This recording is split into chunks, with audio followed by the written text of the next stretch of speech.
You adore. Temple is the actual destination. How can we tell if they're escorting him to the palace? In order to avoid any attention, His Majesty will ask Prince Tiantian to bring him back and pretend that he is all alone. 月圆风般吹散沉香，香满旗檐上。这一味当归入药汤，相思泪。Quiero amarte de una forma diferente de otro. Don't you see that you're just prolonging the agony? All of us are hurting, Flavia. Our dad's death, Juliana, hurts me as much as all of you. And now I know why my godmother told me that my mother was dead when they could no longer find her body. I can imagine that being a child made it harder for you to understand what happened. I'm so tired of pretending that I'm grieving in front of everyone. I have to go back to Mexico. It's a good thing that the police have officially ended the search. What a hassle. Yes. And you handled the matter about the will very well. It was timely. I was the one who set fire to stars. Quiero amarte de una forma diferente, de otro modo, nunca igual al de otra gente.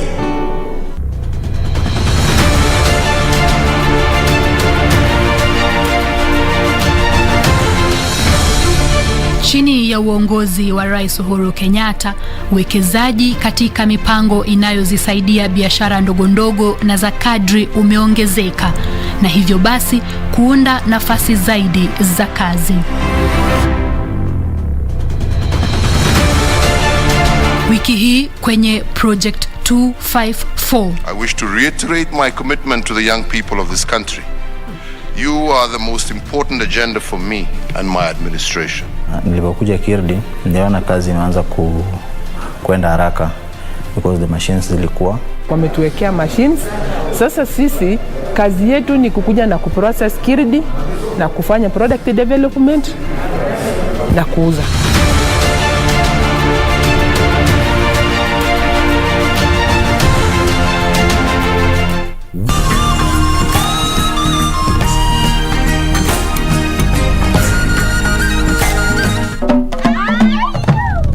On Surura, a tiny fish making a huge impact. Rastania Bola Argentina. Fashion on Kenya's lakeside region. With the one and only. And a dance to keep the culture alive. That's coming right up on Surura. Find your adventure. Ndio ile Lake Victoria pale ninaiona vizuri sana.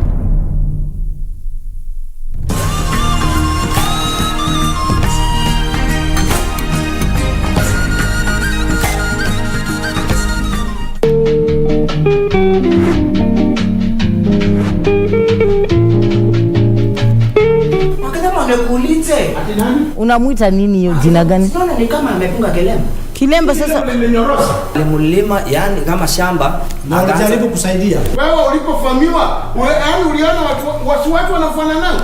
Mimi nauliza, mbona nani anafanana na wewe? Watu wengi sana wanafanana. Na kuuliza hizo ongea lugha ile nitaelewa. Because the coming there, the you, nimekongo kuja wachana nayo, peleka uchinga huko.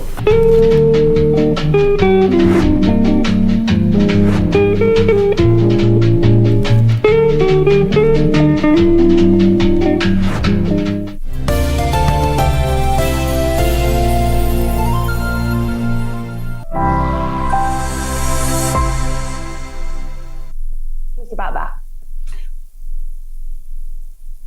Serious. It's a superhero model. It's they're warring.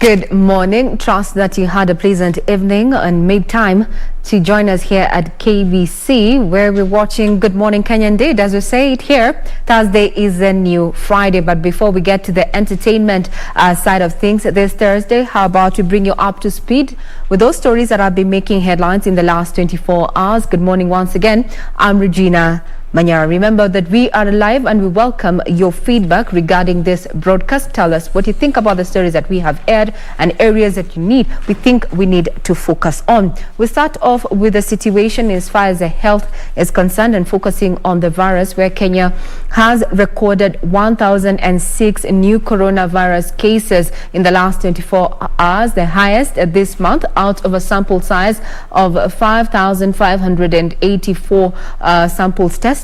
Now, these new cases translate to a positivity rate of 18%, and this is according to a statement from the Ministry of Health in the same period. And 13 people have also succumbed to the COVID-19 complications, bringing the cumulative death toll in the country to 3,895. Now, 261 patients have recovered from the disease, with 228 from various health facilities countrywide and 33 from the home-based isolation and care program.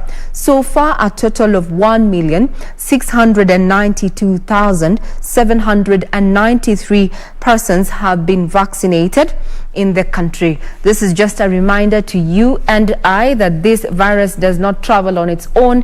It needs a little push from you and I. So let's continue maintaining the safety measures that have been laid down. That is thoroughly washing our hands with soap and water, sanitizing, as well as masking properly, not on the chin or on the forehead, as well as maintaining social distance there. 18% positivity rate, that's where we stand. Now, still focusing on matters health, is that the Health Cabinet Secretary Mutahi Kagwe has warned of a surge in the spread of the deadly Delta variant of COVID-19 in the country. While noting that the death toll is considerably low, Kagwe pointed out that the positivity rate has continuously remained as high as 14%. Kagwe warned Kenyans against attending political gatherings, which he says puts them at a greater risk of contracting the virus. Health Cabinet Secretary Mutahi Kagwe says political gatherings remain one of the greatest impediments in the war on COVID-19. We are appealing to our political class to please be sensitive to the situation that is currently in play as far as Kenya is concerned. We are also asking the citizens that please avoid those political gatherings. Kagwe says Kenya is staring at a possible surge in the deadly Delta variant.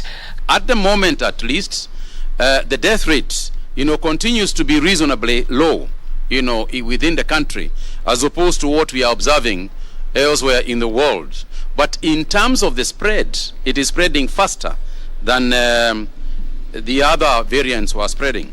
Kagwe's remarks coming even as the government weighs its options in the complex war on the global pandemic. On the issue of the dusk to dawn curfew, our experts are still sitting down.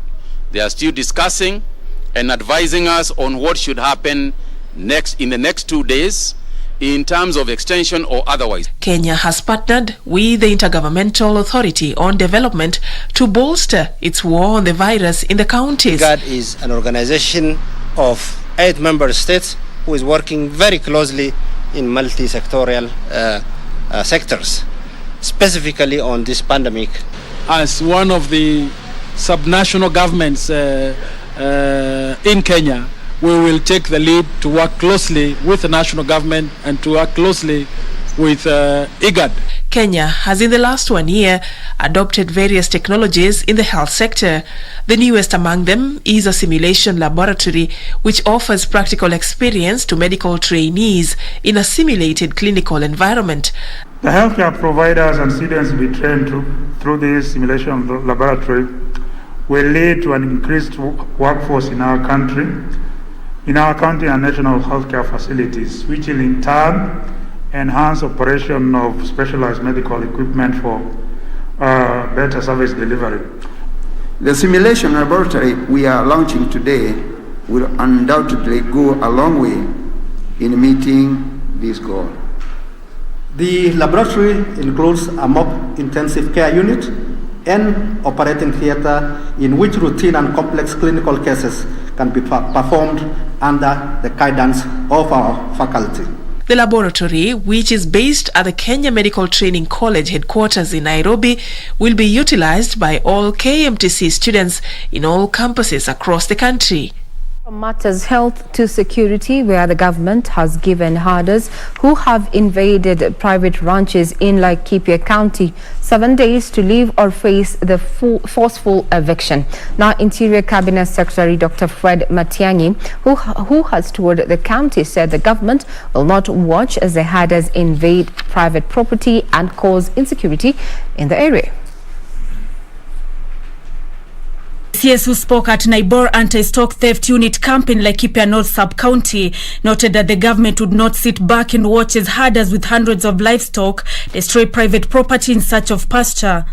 We're asking the herders who are in Laikipia illegally to leave Laikipia within the next 7 days. But while you are planning to leave within the next 7 days, we are preparing a crack operation. It will be merciless and it will be very firm. Tafadhali usipige nduru. Tumekuambia uondoke kwa hiari yako. Matiang'i said a special unit of police officers and KDF will be stationed at Kirimon Reserve to block the herders from migrating from Isiolo and Samburu counties. Karibu ekari 80,000 ya serikali imekuwa sasa kama ni playground ya ukorofi. We will move in and take over that property with immediate effect. The CS noting that the government would work with county governments for an off-take program where herders are expected to sell their animals to the Kenya Meat Commission to reduce the number of animals during the dry spell and restock when the climate is favorable. He warned politicians against igniting violence towards the electioneering period. Mwaeleze hivi pole pole. We will not accept to hurt wananchi because of these political positions. Nancy Okware, Prime Edition. Matters security, but a little bit more gruesome, where police in Kajiado County have launched a manhunt for a man suspected to have killed his wife in Migingo area of Nonkipur village. Now, the body of Anjeri was found hidden under the bed in the couple's bedroom on Wednesday morning. According to the deceased sister Mary Nyokabi, the couple had only reunited 2 months ago after they parted ways for over a year due to problems at home. Nyokabi says her brother-in-law, only identified as Chege, physically abused the mother of a 3-year-old son in the past. Mimi nilikuwa naona Njeri hata alikuwa ameumia hata macho, akaniambia ni pikipiki, lakini mimi sikuamini ni pikipiki. Na hapo ndio alikuwa analia, ananiashinda kuniambia ati twende Nyokafi, mimi naweza taka kwenda kwa media. Nasikia niko na pressure. Mimi naona sina amani, nitafuta hata wenye wataniongelesha, watatuongelesha at least. Nilikuwa nazuia vita mingi sana kwa sababu saa yote walikuwa nakuja kwangu, wananiita hapa, saa hii naamua, saa nyingine nawaambia mkikosana na bibi muachane, badala saa yote ni kupigana, kufanya mambo isiyofaa hata kidogo. Confirming the incident, Senior Sub-County Police Commander George Chipkonga said detectives have launched a manhunt for the husband, considered to be the prime suspect in the murder. From our first preliminary investigation, this is murder. This is murder. So, tumeangalia, and the suspect is the husband. This is tumeuliza pia tukaambiwa kwamba wamekuwa wakisosana kila wakati. So kwa hiyo bwana hayuko sahi, is at large, so we are looking for him. The incident comes amid insecurity concerns in the Nonkopir area. Reporting for Prime Edition, my name is Yusuf Hilo. Now we cross over to matters of business, where the number of passengers at the Jomo Kenyatta International Airport plunged to 60% from 6.1 million in the 2019-2020 fiscal year to 2.5 million in the last financial year. And this is according to statistics from the Kenya Airports Authority. O'Brien Kimani has more details in regard to that particular report. Passenger numbers at the Moi International Airport in Mombasa declined by 45% from 1.1 million to 646,000 passengers. The drop is attributed to the COVID-19 pandemic that upended the global travel business. However, cargo volumes at the Jomo Kenyatta International Airport expanded by 2% on the back increased shipments of fresh produce in the international market. Kenya Airports Authority results for 2020-2021 shows that the situation has improved in the last 6 months compared to a corresponding period in the 2020-21 fiscal year. At the JKIA hub, the number of passengers has increased to 285,000 from 7,000 in the corresponding period last year. Aircraft movements over the same period increased to 5,650 from 1,600. Cargo has also improved to 27.4% to stand at 28.2 million kilos recorded in the 6 months of June 2021. KAA says the improved cargo business at JKIA was supported by strong demand for fresh produce and other consumables in destination markets, as well as the conveyance of COVID-19 related supplies. For Prime Edition, I'm Brian Munyoki. Now look, some of the stories that we're going to be keenly focusing on this Thursday is that the Kenya Union of Clinical Officers will be holding a press conference about the COVID-19 situation, and the health workers state this afternoon at around 12:45 p.m. at the Upper Hill Gardens office block there. We're going to be keeping tabs at a time when the Ministry of Health has warned you and I, and that is Kenyans, that we continue maintaining the safety health protocols in regard to matters COVID-19, when the country has already posted a positivity rate of 18%.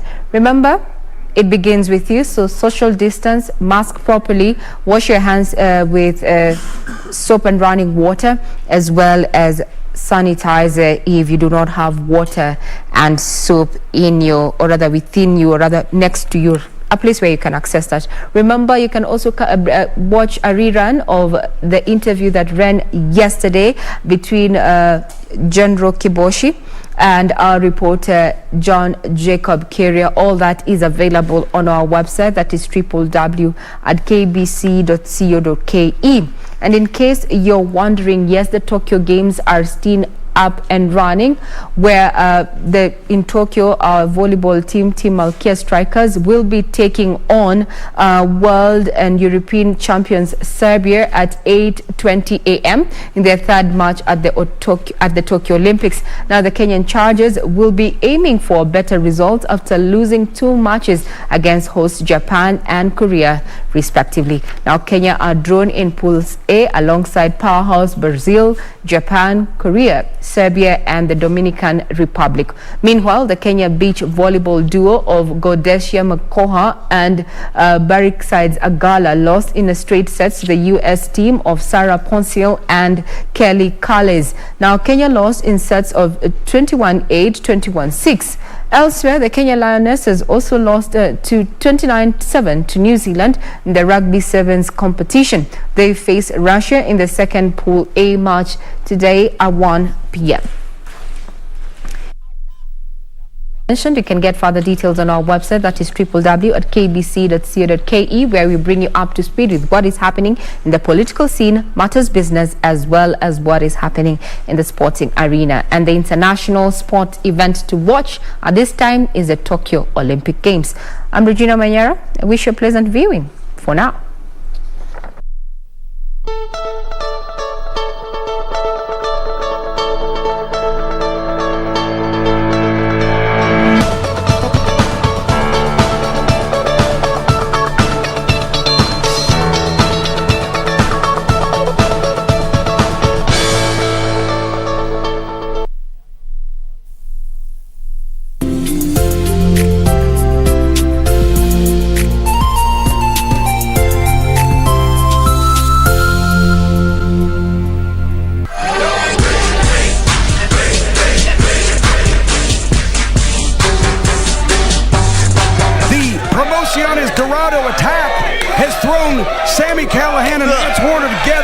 Disgusting. He is completely disgusting.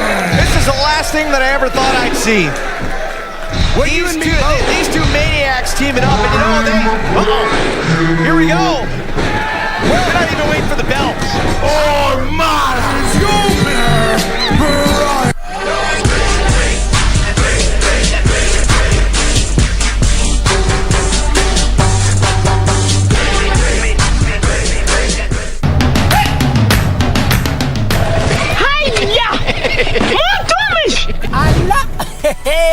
Nissan Serena ndio hii, na unaweza kuwa wewe ndio tunapikia simu. Kodi ya Nissan Serena ni NS, alafu kisha kwenye amount ni 50 bob. Hii Nissan Serena tunakupatia na shilingi 50. Kujiunga na QuickBid ni rahisi. Enda kwenye M-Pesa, bonyeza paybill, kisha weka business number 4032353. Kwenye account weka kodi ya bidhaa unayotaka na bidi yako ya chini zaidi. Kwa mfano TV 16, kisha weka shilingi 20 tu kama idadi yako. Weka bidi yako pia kwenye www.quickbid.co.ke. Kumbuka, bidi ya chini zaidi ya kipekee ndio hununua. QuickBid, bidhaa bora kwa bei ya chini. In the last 60 years, the bus rapid transit has become a popular mode of public transport in major cities around the world. In fact, more than 200 cities have embraced this mode of transport, and Nairobi is soon joining this class. 87% of our people who do not have individual cars. This is Mic testing. and 1 2 3 4 5 yangu ilikuwa mute. Transform the quality of life. This week on Inside Government, our focus will be on BRT. What are the prospects? What are the challenges and the opportunities? Right here on KBC Channel 1.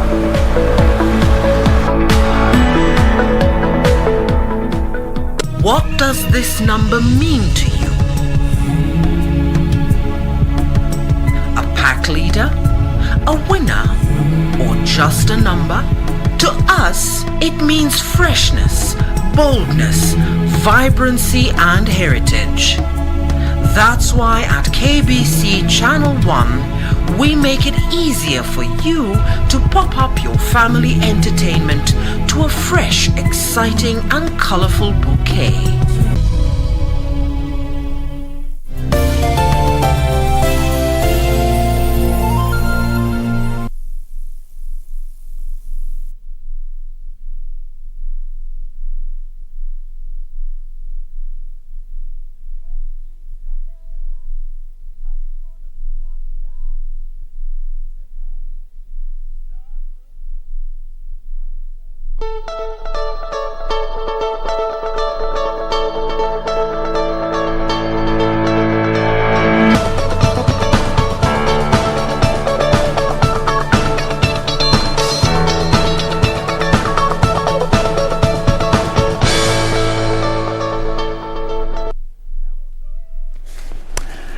It is the 29th day of July 2021. Good morning. Once again, my name is Victor Lowe and welcome to Good Morning Kenya. This is KBC Channel 1. I hope you had a fantastic night, and whatever is happening around, don't worry. That is part and parcel of life. What matters is, are you pulling through?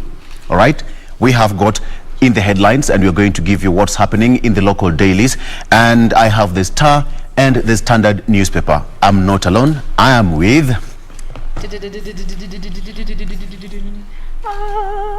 Ndio huyo mimi hapo. Good morning, and welcome once again to the program. As always, we appreciate you for making time to be with us today.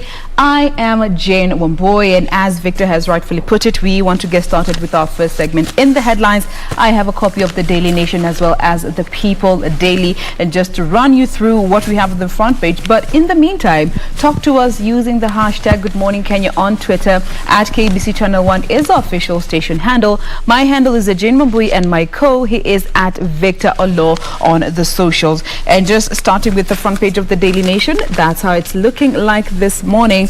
A bit busy, but nonetheless, the first story here on the front page of the header rather is in regards to the Matu robbery that happened a couple of days ago, as detectives are now on the trail of the robbers because they believe that this 5-man gang was under the command of a former GSU officer who hails from from the area. We'll be coming to those details in a bit.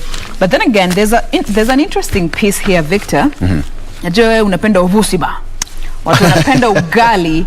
There's a piece here that talks about genetically modified ugali is only 2 steps away for Kenyans. We will know. We know the taste. You will know. We know the texture. We know the feel. Yes. We will know of legit ugali. The smell of ile ugali meiva. We all know. That smell is beautiful.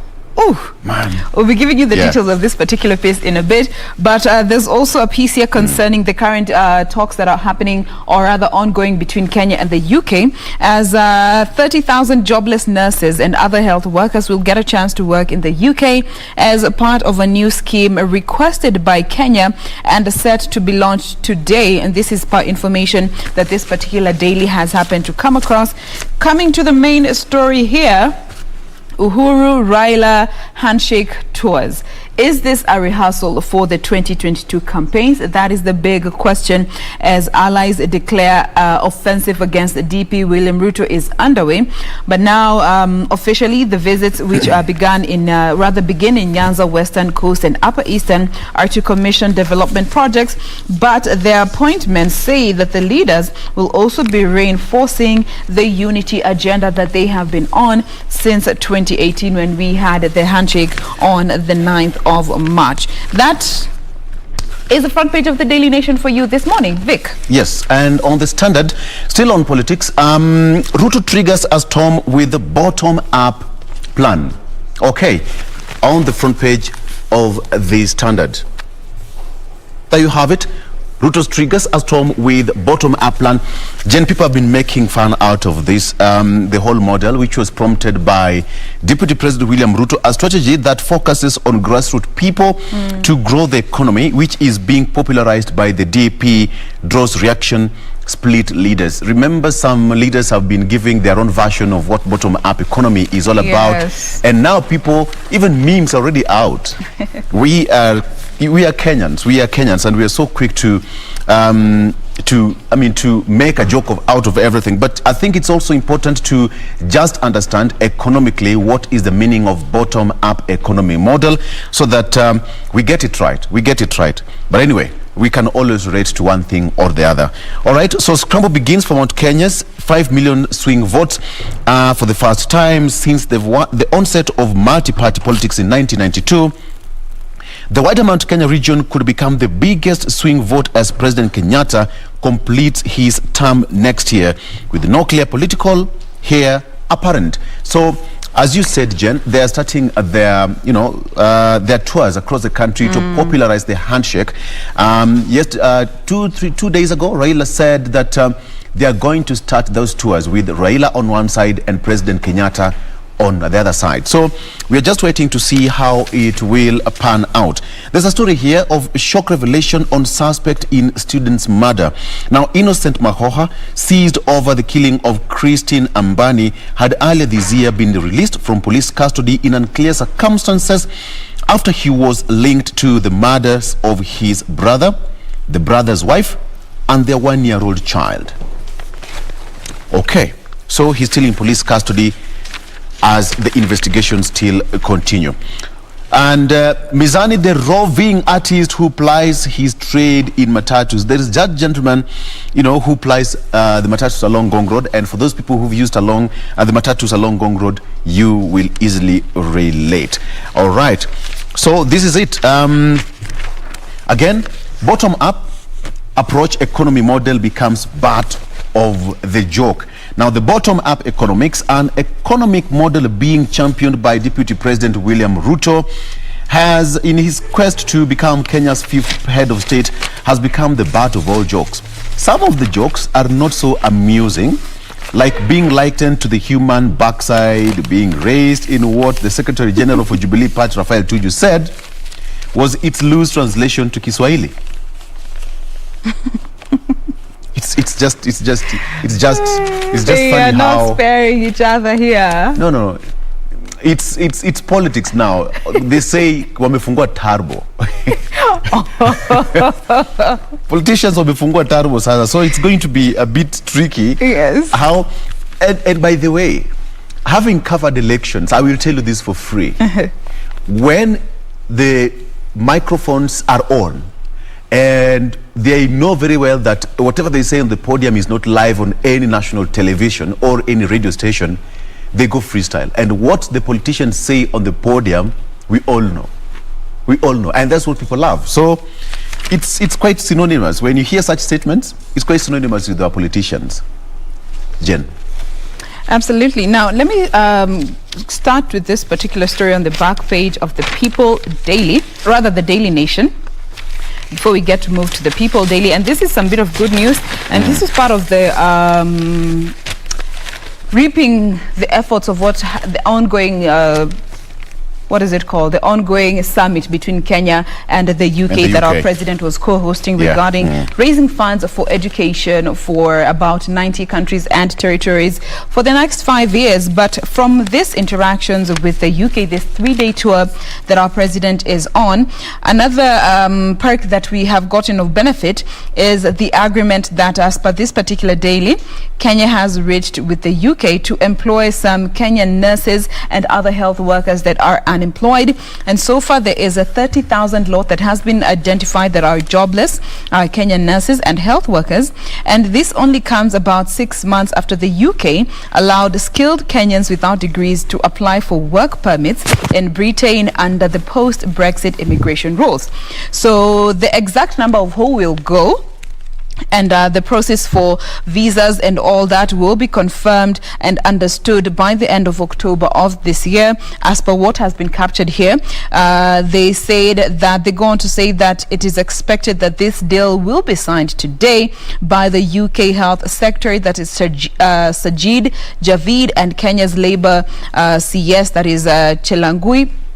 In the presence of Uhuru Kenyatta, once he is also back from this particular tour. So these are just part of the benefits that we are gaining as a country, and just building on the bilateral ties that we also have with the UK. So this is definitely good news for young Kenyans, and especially those who have been struggling to get employment. It's just a prayer that you get a chance to work in those foreign lands, and if you happen to get a chance, remember home. Remember home, all right? So, Jen, this is the reason why people are scrambling for Mount Kenya votes. The reason as to why that is happening, let me give you figures. As at 2017, the registered voters as at 2017, Mount Kenya had 4.4 million registered voters.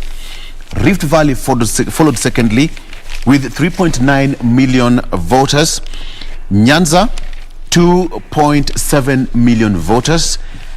Western Kenya had 2.27 million, Nairobi 2.25 million voters, that's registered voters as of 2017. Coast had 1.7 million, Lower Eastern 1.5 million, Northeastern 0.9 million votes. So if you look at these figures clearly, this is the reason why Central Kenya is a determining factor here when it comes to politicians looking for that crucial vote, with 4.4 million votes registered as at 2017. And of course, the IBC will give another updated register of all the registered voters, and we'll have to see whether this number has gone up from 4.4 in 2017 and to what level in 2022. So that is why our politicians are scrambling for that particular piece of the cake.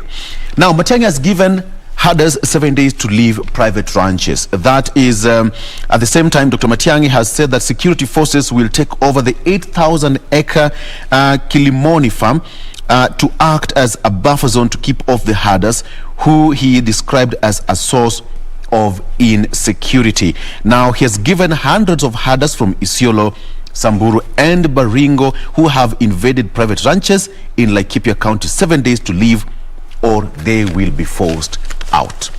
All right, that is what is happening. And for you, the herders, you get the government directive. Now, so this former Bomet governor dismisses NASA formula of sharing parties' funds. That is CCM, headed by former Bomet governor Isaac Ruto, and has said that the coalition ceased to exist after the 2017 general elections. All right, and some people, Jen, are saying that the politicians, the NASA core principles, they were just after the sharing of the money. The money that comes when you go your separate ways. Yes, but it's politics is such. Give me what you owe me. It is something that you can never quite predict. It's a game of blackmail. Yes, you see what you stand to gain at the end of it all. Yeah. And this brings me to this piece here, Vic. It's the proposed changes to the retirement of some of our head of states, and mostly those who are going to be affected. The deputy president, the office of the deputy president, and the CJ, who's already former CJ Amarage, is the one who's going to be first to be affected heavily. But just looking at this, there are some constitutional changes that were made by SRC when it comes to the salary of the president and the deputy president back in 2017. The president's salary was slashed from 1.65 million to 1.4, and the DP salary was slashed from 1.4 million to 1.2 million per month. Now, there is a proposed law by the Constitutional Implementation Oversight Committee. They are terming these benefits that these offices and the occupants who benefit from them as a bit excessive, and they need to be harmonized. So, as per what the law says is, when it comes to the office of the deputy president, which is what has been highlighted here, which is the office that is going to suffer the most if this particular proposal is implemented, the law stipulates that whoever is in this office of the deputy president, once they are done with their term and they go into retirement, they are supposed to get a lump sum payout of what is equal to 1 year's salary. Okay, that is how it is calculated per term. So if they served for one term, they will get the lump sum of a value that is equal to 1 year's salary. If they served 2 terms, they will get a lump sum that is equal to 1 year's salary times 2. So that those are 10 are years. Yes. So salary for 2 years, basically for the 2 terms.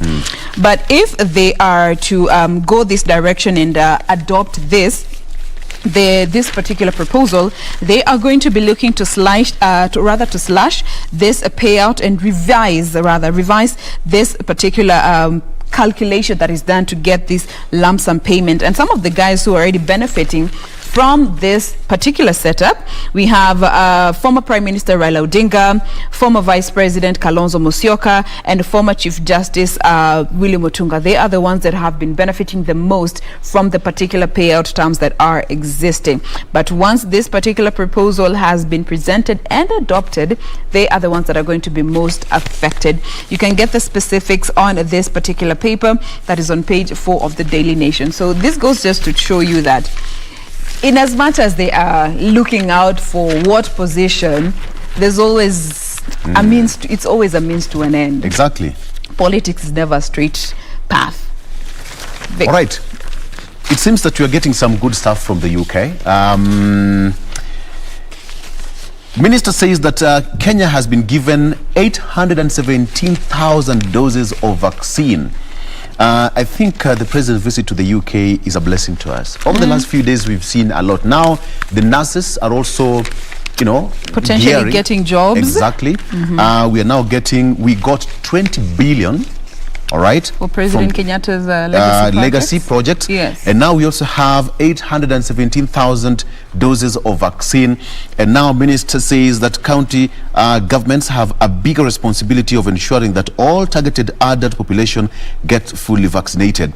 Now, Kenya's fight against COVID-19 received a major boost following donation of 817,000 doses of Oxford and AstraZeneca vaccines by the United Kingdom government on Wednesday.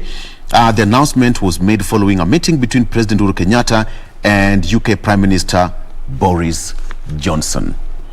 Good stuff there. Good stuff there. And we have to... Perhaps the president should stay in the UK for quite some time. A bit longer. Hizi siku tatu zimekuja na mazuri mengi. Maybe for another 1 week. We are okay. We are okay with this visit to the UK.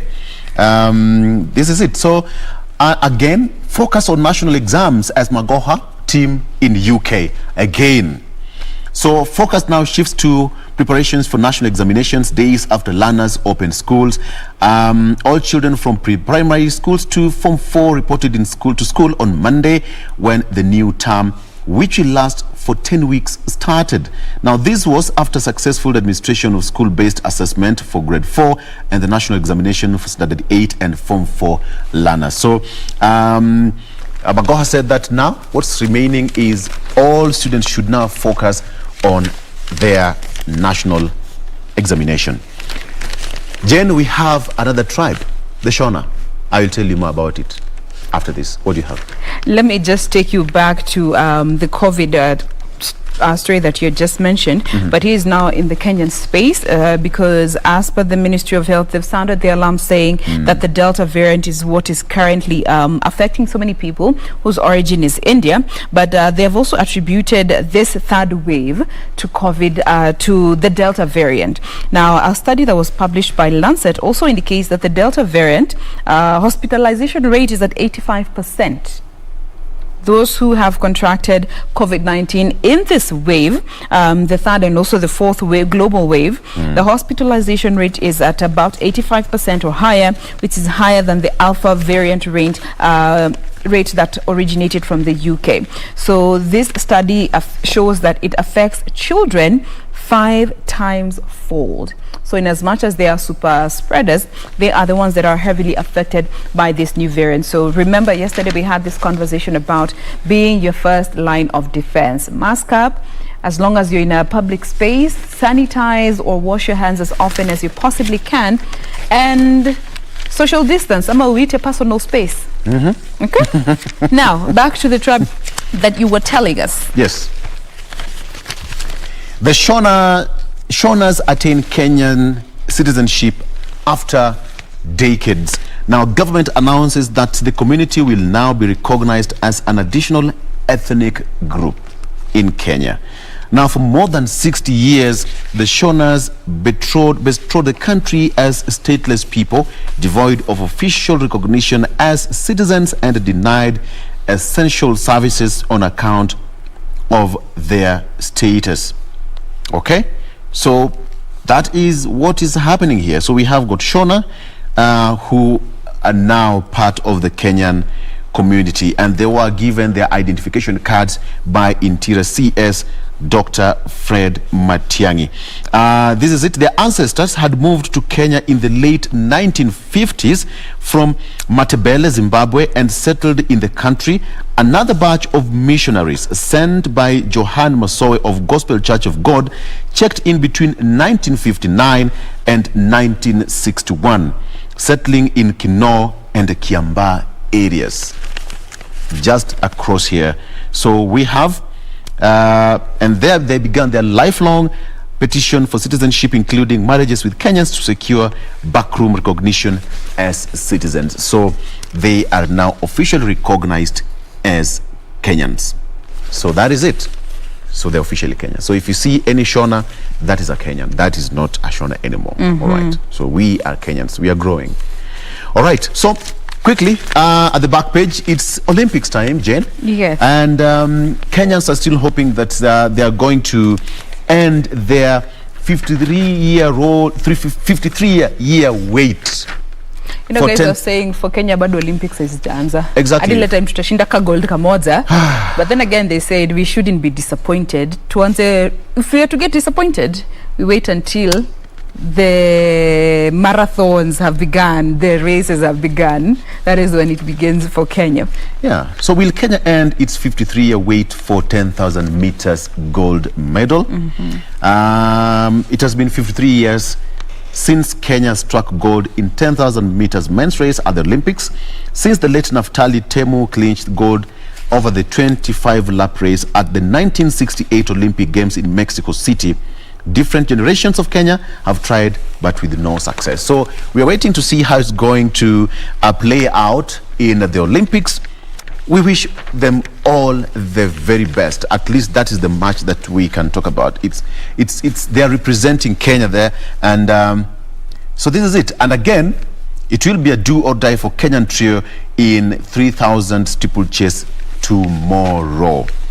All right, we have got Kenya's Conseslus Kipruto going for gold, and Abraham Kibiwot silver celebrate after the men's 3,000 meters triple chase final during the 2018. So they are eyeing for the silverware one more time, and if they are going to make it, then I think Kenya will be in a very good position in terms of standing and ratings in the Olympics table and the medal standings.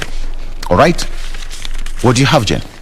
Now let's come to this particular piece concerning genetically modified maize and consequently ugali. Ugali ya Gen Z.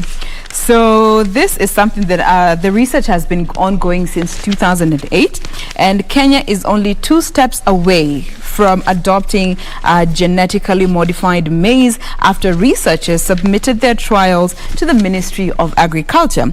And the National Biosafety Authority last year approved these varieties to be grown in 6 counties under national performance trials.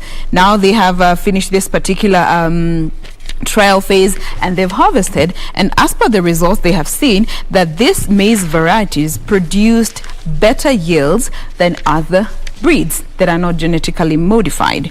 Now, the Biosafety Agency and the National Environmental Management Authority, that is NEMA, had given a green light for these particular varieties to be grown in 6 maize-growing agroecological zones for 2 seasons during the short rains, just to see how they will perform at bare minimums. And as per what they have seen so far is that they did better than other maize breeds.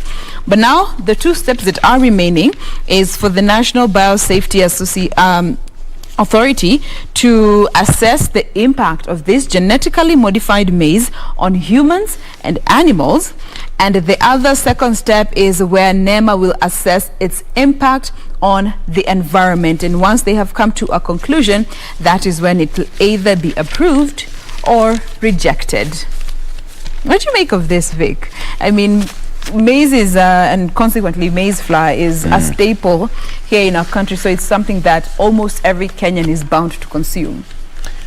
I just hope that it will not overpower whatever we have right now, because when you have got GMOs, you can imagine it will be mostly pushed by the government. So most of the farmers down at the villages and people who are doing large-scale farming, you know, they're used to that kind. Yeah, so they'll be left out, and probably how are they going to market their stuff? So that is it.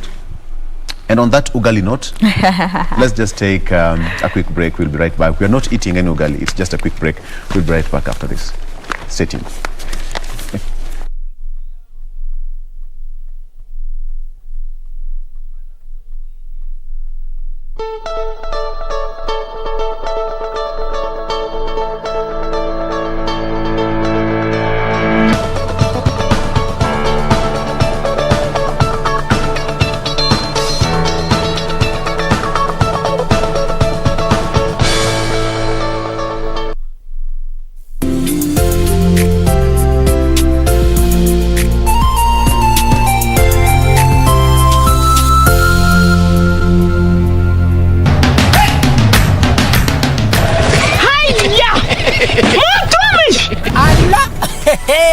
Nissan Serena ndio hii, na unaweza kuwa wewe ndio tunapikia simu. Kodi ya Nissan Serena ni NS, alafu kisha kwenye amount ni 50 bob. Hii Nissan Serena tunakupatia na shilingi 50. Kujiunga na QuickBid ni rahisi. Enda kwenye M-Pesa, bonyeza paybill, kisha weka business number 4032353. Kwenye account weka kodi ya bidhaa unayotaka na bidi yako ya chini zaidi, kwa mfano TV 16, kisha weka shilingi 20 tu kama idadi yako. Weka bidi yako pia kwenye www.quickbid.co.ke. Kumbuka, bidi ya chini zaidi ya kipekee ndio hununua. QuickBid, bidhaa bora kwa bei ya chini.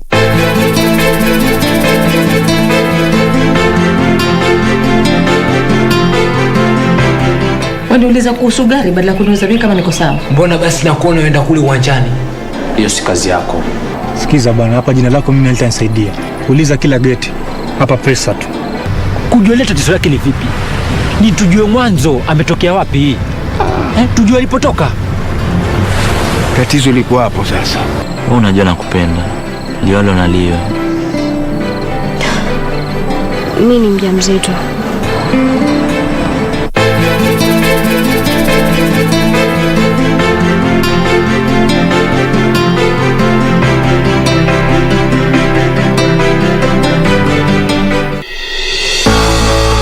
In the last 60 years, the bus rapid transit has become a popular mode of public transport in major cities around the world.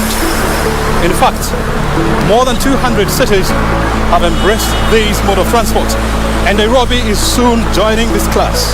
87% of our people who do not have individual cars, this is their value. And once unlocked for them, it will transform the quality of life. This week on Inside Government, our focus will be on BRT. What are the prospects? What are the challenges and the opportunities? Right here on KBC Channel 1.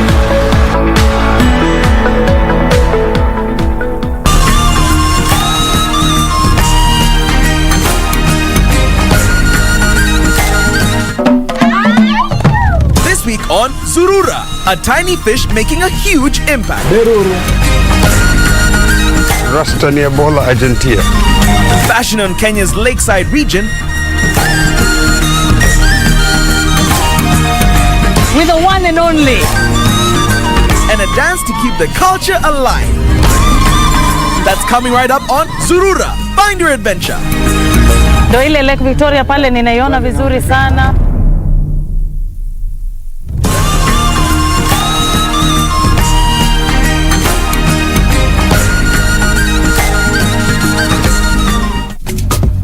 This is where it all began.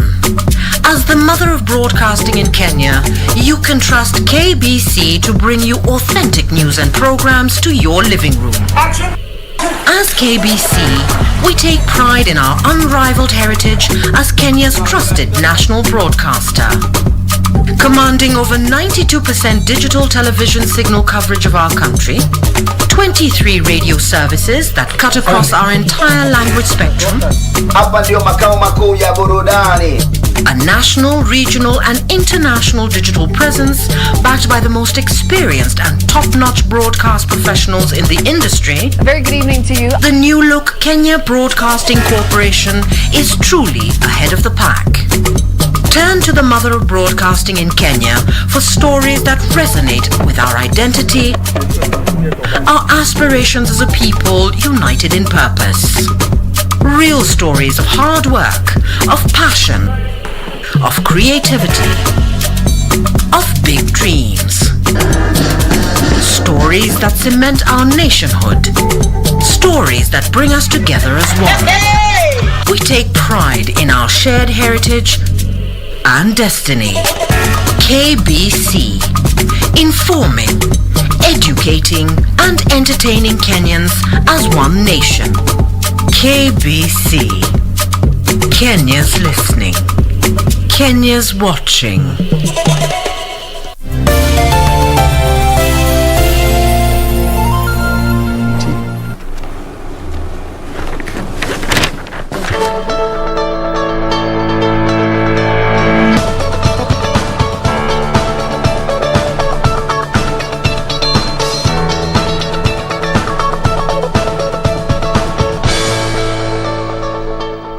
Back, still watching Good Morning Kenya, and this is today is Entertainment Thursday, and by the way, today is Thursday, and in any form of TBT, go to our social media pages and just give us that form of TBT, what one thing or two or even three that you remember. And I tell you one thing that the legislators are talking about. There is a bill before the Senate that is going to take us way back in the days. What am I talking about? I'll tell you shortly. But you go to our social media on Facebook. You can also tag me at Victor Low, at Jane Wamboy, at Regina Manyara, all right, or Doreen Arange, and tell us what are some of the TBTs that you think about and you can remember, all right, when you're a young child or even when you were born 20 years ago. What do you remember? All right, let's interact. All right, still on the front page of the Star, Central at crossroads as divisions widen. Now, Split could ruin its much touted tyranny of numbers ahead of 2022 poll. And still on the front page of the Star here, for those people who live in Rongai,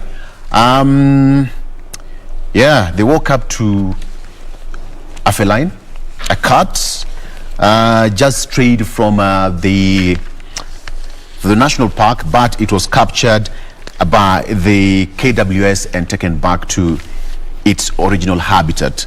It's somehow risky, Jen. You wake up in the morning and just find a lioness just roaming in the neighborhood. Like, hey, girl. Wow. Hey, guy, I'm just passing around. Hi, morning.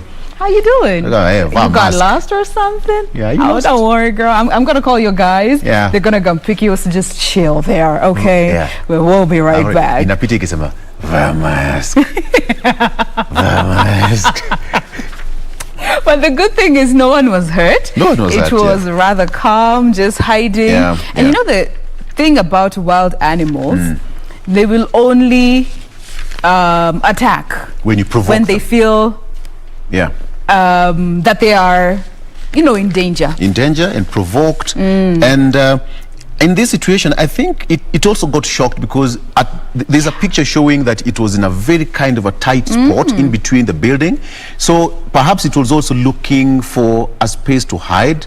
Because when you look at, they also know where they belong. Like even you, when you go to the national park, you'll be like, this is not where I belong to. So you look for a place to hide. So the KWS recaptured it pretty well and was taken back to where it belongs, to the national park. As it rightfully should have done. This human-animal wildlife conflict has been on the rise. You have seen people killing wild animals for straying into their homes and all. But then again, that goes back to, just the boundaries need to be put up clearly so that humans know, as from here, this is animal territory, and from here, this is animal territory, to even just prevent this wandering off of the wild animals. Absolutely. Right. Now, let me come to the People Daily. And good news for Tanzania, as the COVID-19 consignment finally arrived yesterday. And Her Excellency Samia Suluhu received the COVID-19 vaccines in public, kicking off a nationwide inoculation campaign in one of the world's last countries to embrace the vaccine. And this was the most decisive signal as yet of her determination to just veer off from the narrative that was left by her predecessor when it comes to how they dismissed the threat that COVID-19 did pose in the country. And you remember Magufuli was, the late Magufuli was telling the Tanzanian people not to be, eager for this particular vaccine and to resort to prayer and other traditional homemade remedies to just protect them against COVID-19. But now this is the first time in Tanzania that there's actual solid progress when it comes to the vaccination drive in the country.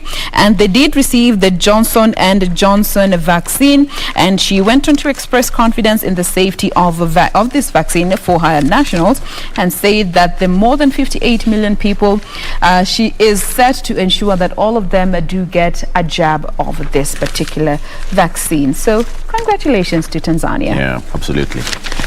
Let's talk about some politics, shall we? Now, ODM's Raila Kalonzo in new secret power talks. Jane, we said here not so long ago that politics is not what you think it is. And politicians themselves have said in politics there are no permanent enemies, there are no permanent friends. So who are they? There's always room for talks. So who are they? They're not friends, they're not permanent. So who are they? They can always talk. So ODM leader Raila Odinga and his wife counterpart Kalonzo Musyoka are negotiating on a new 2022 power deal that could see them work together again.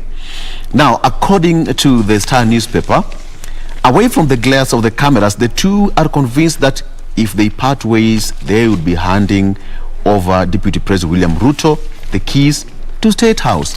However, there are also efforts to bring on board ANC leader Musalia Mudavadi, although he's said to be the most quote-unquote difficult of all the One Kenya Alliance chiefs.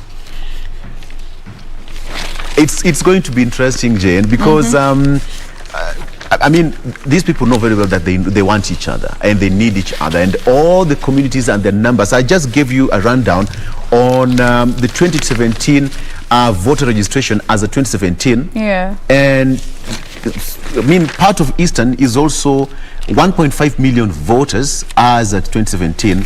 That number It's perhaps a figure that cannot be ignored. You can never ignore that. And this is also something that analysts have said over and over and over again. And as much as Kalonzo Musyoka might not be president, he is not to be ignored in the political space. Politics is politics. They want each other, but they don't want to be obvious about it. Yeah. When you're beating around the bush. All right. So even that is happening. There are now 4 political factions already in the mountain. In what could diminish the bargaining power of the region, Mount Kenya's political elite are split into 4 camps. Now, one camp is supporting Deputy President William Ruto, the other ODM leader Raila Odinga, while the other team backs Agriculture CS Peter Munya. The 4th camp supports National Assembly Speaker Justin Muturi. So, as far as politics is concerned, now you have it in the mountain. And there you have it. Jen. Well, there's also a particular piece here on the People Daily just talking about why every politician wants a slice of the Mount Kenya vote, and you can get to read more about that on the different dailies. That also it was highlighted in one of the papers that you have, Vic. Yes. Yeah. All right. So you can get to grab a copy of whichever daily you feel best resonates with you and your opinions. And that brings us to a close of this segment in the headlines. Remember, you can be part of this and other conversations that are coming up in a bit. Talk to us using the hashtag Good Morning Kenya on Twitter. Our official station handle ever remains to be at KBC Channel 1. Our individual handles are at Victor Olo, at Ray Manyara, at Doreen Arange, and at Jane Wambui. Entrepreneurship is up next.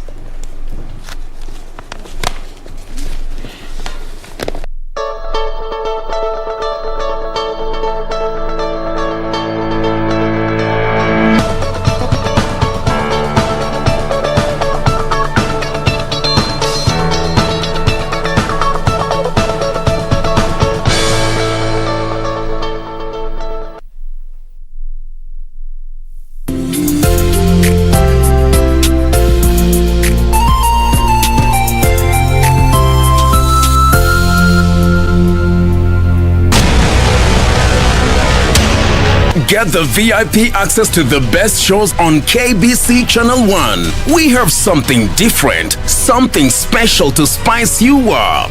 Get ready for new, exciting and captivating dramas. Movies. I love the smell. Comedy. I went to the popos. Huh?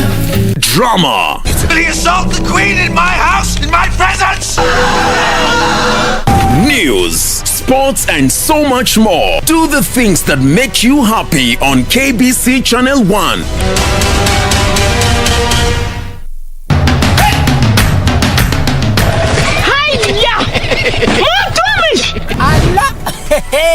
Nissan Serena ndio hii, na unaweza kuwa wewe ndio tunapikia simu. Kodi ya Nissan Serena ni NS, alafu kisha kwenye amount ni 50 bob. Hii Nissan Serena tunakupatia na shilingi 50. Kujiunga na QuickBid ni rahisi. Enda kwenye M-Pesa, bonyeza paybill, kisha weka business number 4032353. Kwenye account weka kodi ya bidhaa unayotaka na bidi yako ya chini zaidi. Kwa mfano TV 16, kisha weka shilingi 20 tu kama idadi yako. Weka bidi yako pia kwenye www.quickbid.co.ke. Kumbuka, bidi ya chini zaidi ya kipekee ndio hununua. QuickBid, bidhaa bora kwa bei ya chini.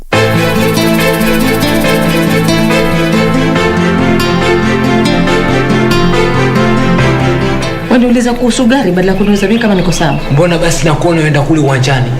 Hiyo si kazi yako. Sikiza bwana, hapa jina lako mimi nitanisaidia. Uliza kila geti. Hapa pesa tu. Kujua tatizo lake ni vipi? Ni tujue mwanzo ametokea wapi? Tujue alipotoka. Tatizo liko hapo sasa. Wewe unajua nakupenda. Liwalo na liwe. Mimi ni mjamzito.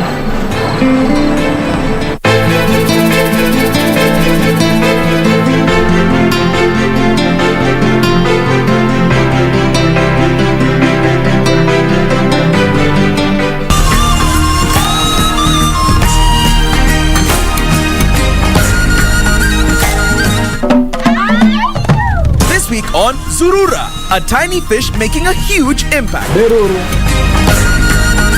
Rastania Bola Argentina. Fashion on Kenya's lakeside region. With the one and only. And a dance to keep the culture alive. That's coming right up on Zurura. Find your adventure. Ndo ile Lake Victoria pale ninaiona vizuri sana.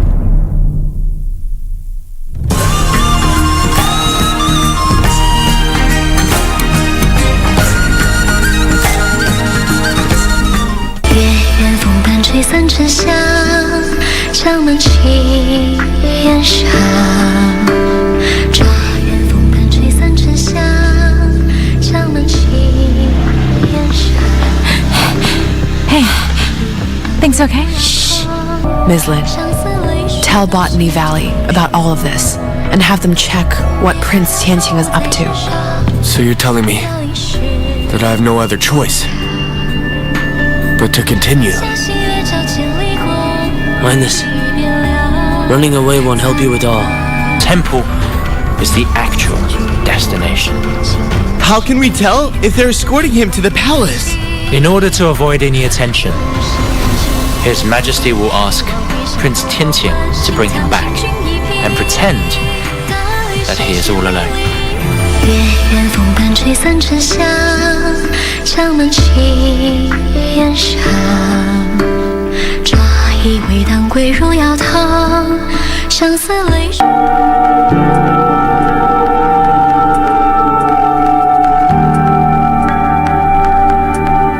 So you're here. I want my family back.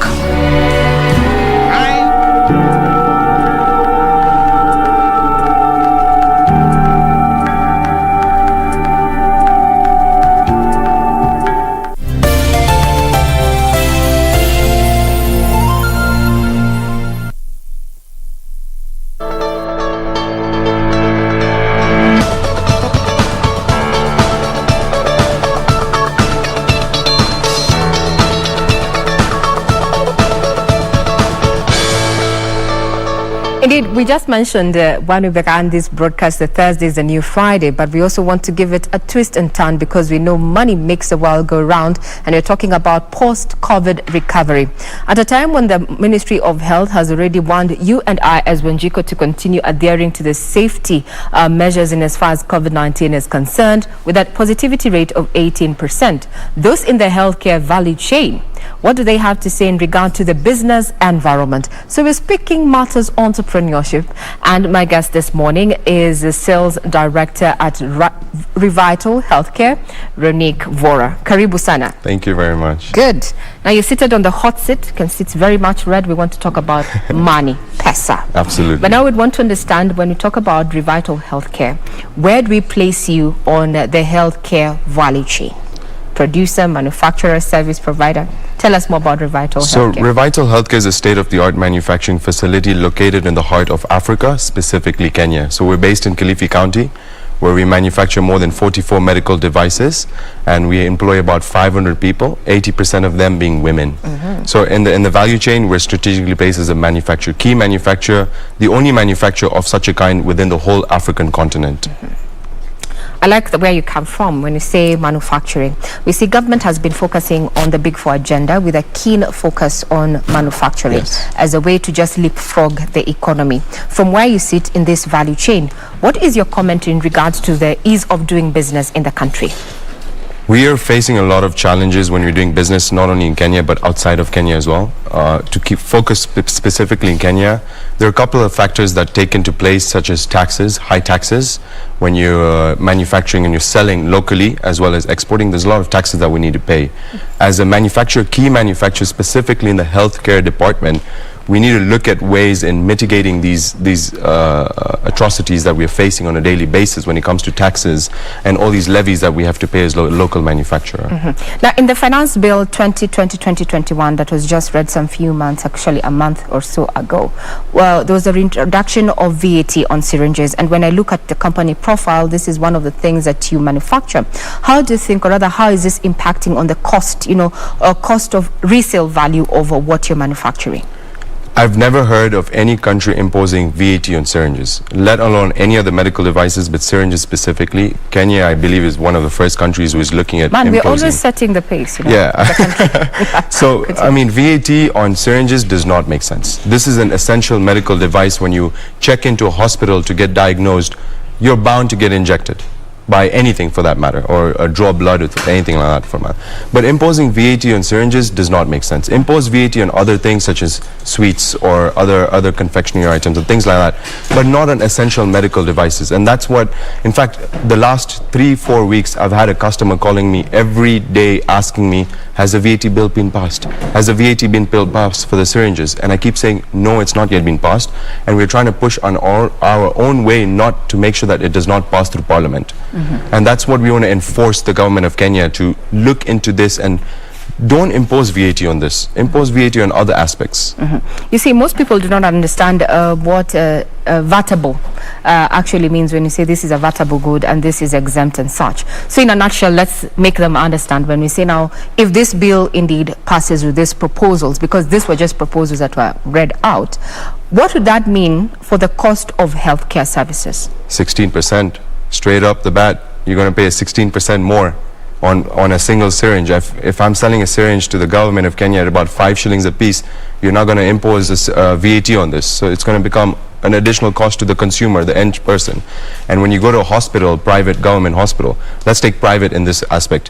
When you go to a private hospital, if I'm selling a syringe for 5 shillings, this hospital is going to sell that same syringe to a patient for about 80 to 100 shillings. On top of that, now there's going to be VAT charged on this. That makes it 96 shillings. Yeah, so I mean, that's an additional cost to the patient. As it is right now, healthcare is expensive in Kenya. We see people going to India or Singapore to get treated because it's cheaper, as opposed to Kenya.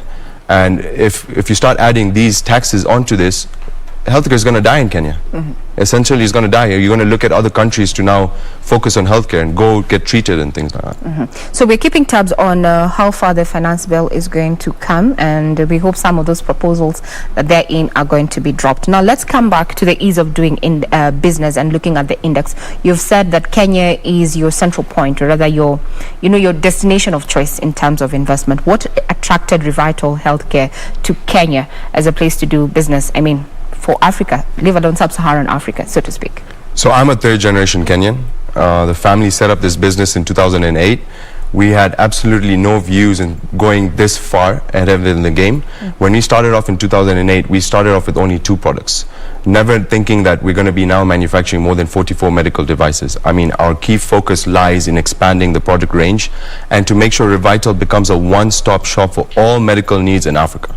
We want to make Kenya self-reliant and self-sufficient from countries in China, India, Europe, for these medical devices. And we want to make sure that Kenya becomes a hub for the entire African continent to procure these various medical devices. Talking about manufacturing, one of the challenges that manufacturers have brought forth is the issue on the cost of raw materials. What is your experience? Oh my God. The last 6 months, is it that bad? My last 6 months have been a big turmoil for us. Getting raw materials on time is a big question mark. Before, we used to enjoy credit facilities from various raw material suppliers. Now it's 100% advance and get your goods after 2 months. Even after 2 months, you're still going to take about 2 to 3 months for the raw materials to enter into Kenya, because there's a huge shortage of containers around the world. There's hardly any ships available as well to transport these raw materials into Kenya. We faced a backlash in the start of the year, where we were optimizing at about 60% efficiency in our manufacturing facility. We had backlogs of about three months of orders. We were not able to supply these orders because of raw materials coming into the country, adequate raw materials coming into the country. Now is when we have started to see all of these issues have slowly started to diminish, and we have our raw materials now coming in time, so we're running at about 100% efficiency right now. So that is an experience of, this was precipitated by the COVID-19 pandemic? COVID-19 specific. We've never, in the last 13 years we've been manufacturing, ever faced a situation like this. This is the first time for us. So where is your source market for these raw materials? Where is your main source market? So Syringes, predominantly, or most of the medical devices, all plastics. So UAE is the key marketplace where we can procure these raw materials. But then we also procure from Korea, from China, from India, certain raw materials that we cannot get from UAE. In your profile there, and also introducing Revital Healthcare, you mentioned that within your employee, you focused on women.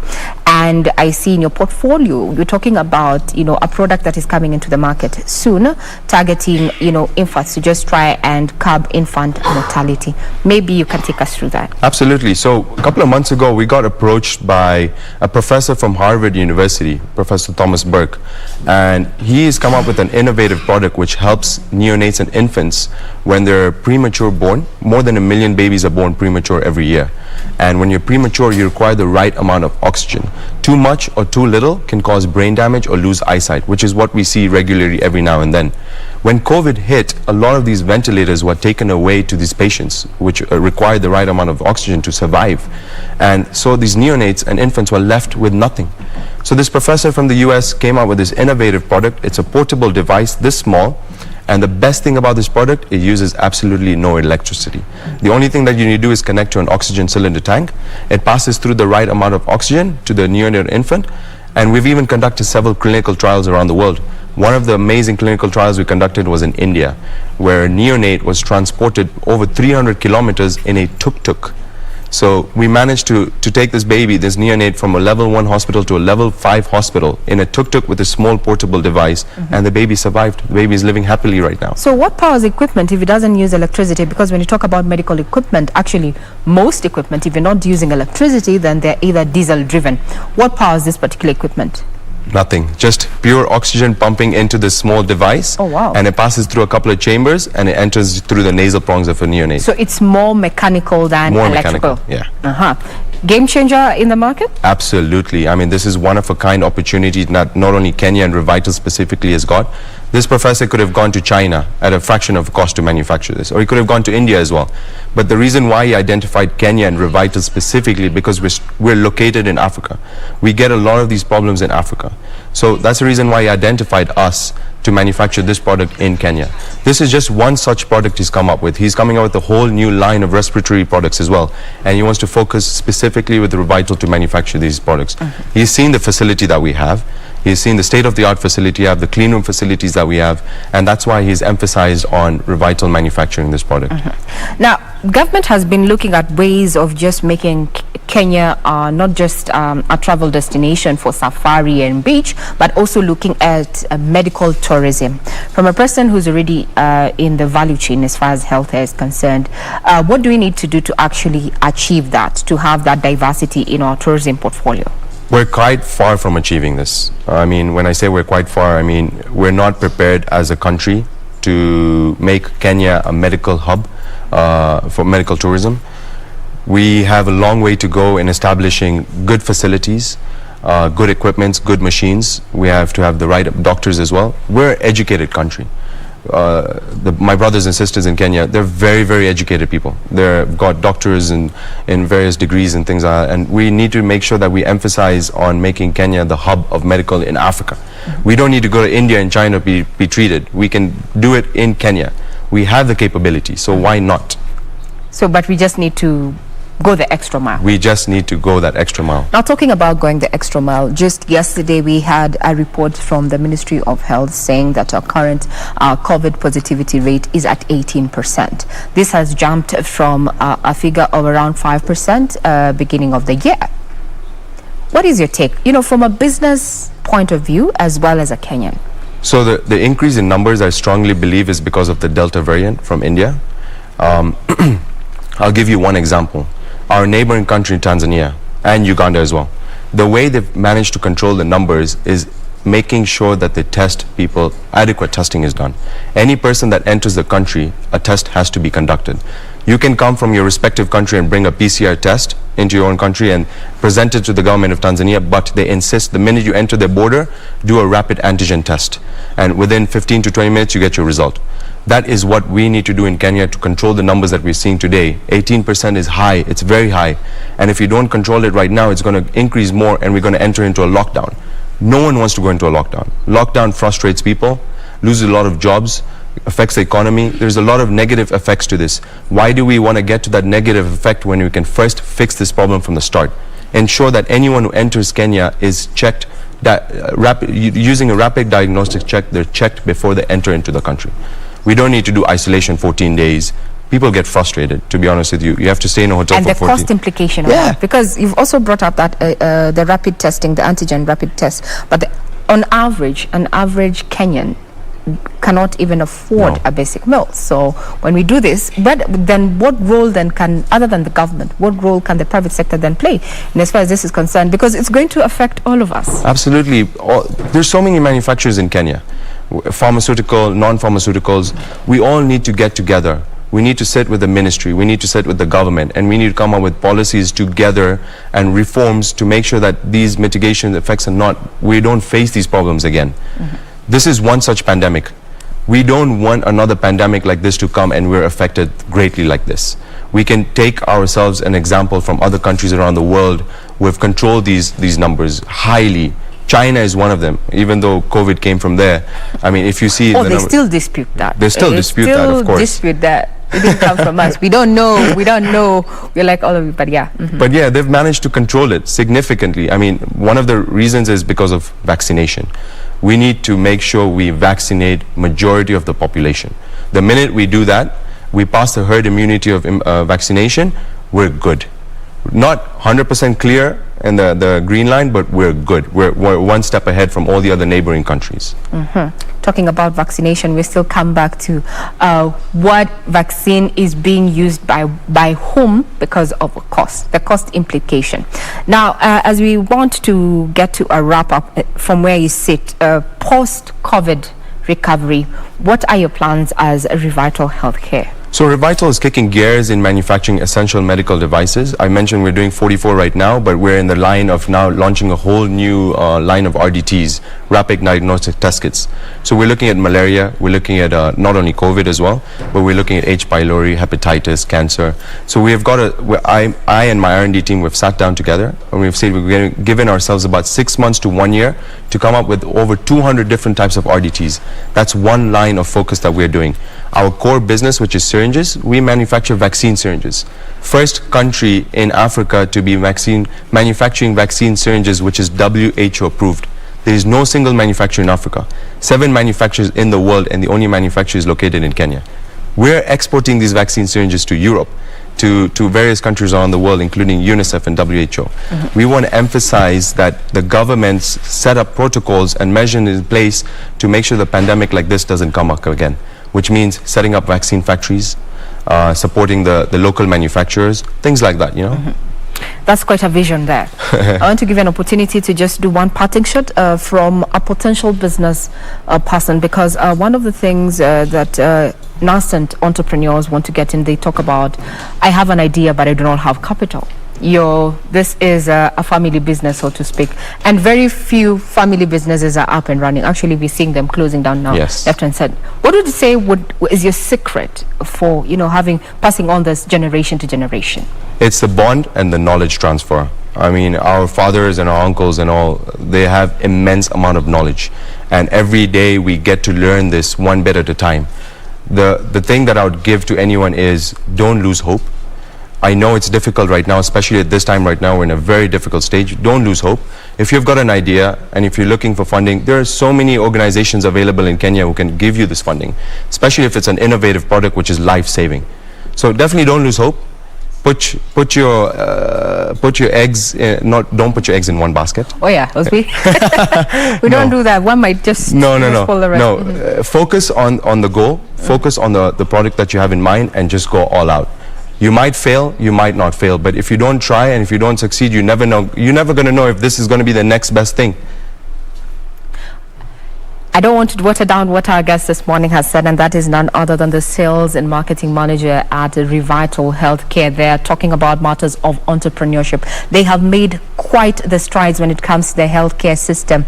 And from what he says is that if you have a bankable idea or an idea that you think is going to make a mark, niche or not, What you don't need to lose is lose focus. We have been speaking on matters on entrepreneurship, focusing on the healthcare system at a time when the government has warned you and I that we need to work really hard to ensure that we do not have, or that we do not rise the numbers, given our positivity rate of COVID-19 currently stands at 18%.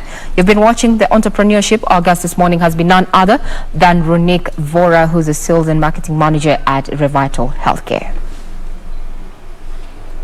Thank you.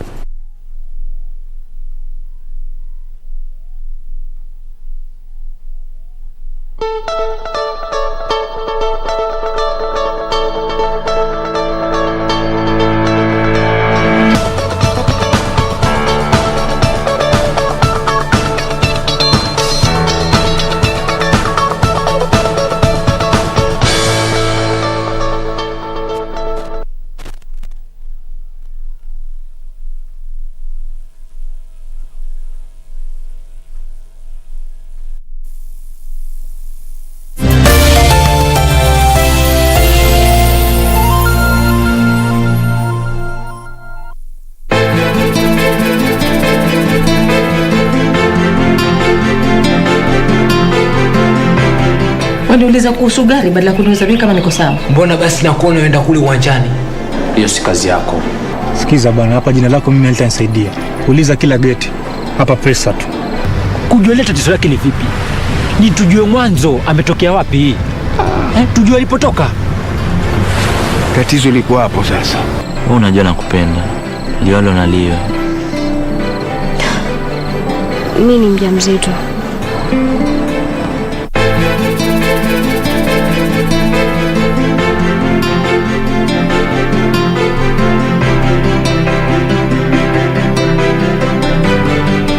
Quiero amarte de una forma diferente.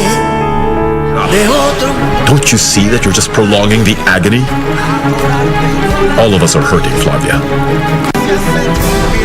Our dad's death, Juliana, hurts me as much as all of you. And now I know why my godmother told me that my mother was dead when they could no longer find her body.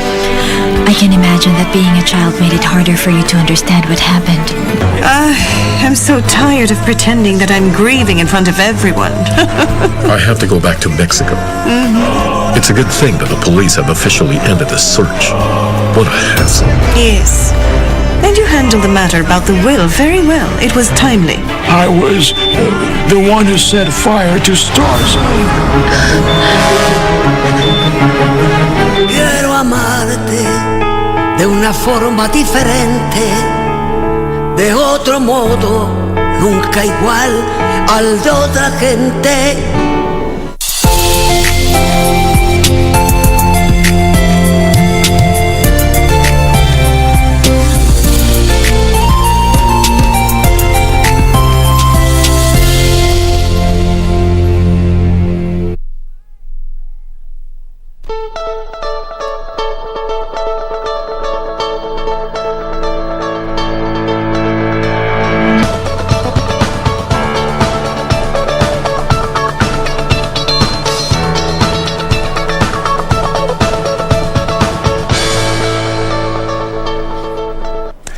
And welcome back. Now let's just flip the pages briefly and talk about something else.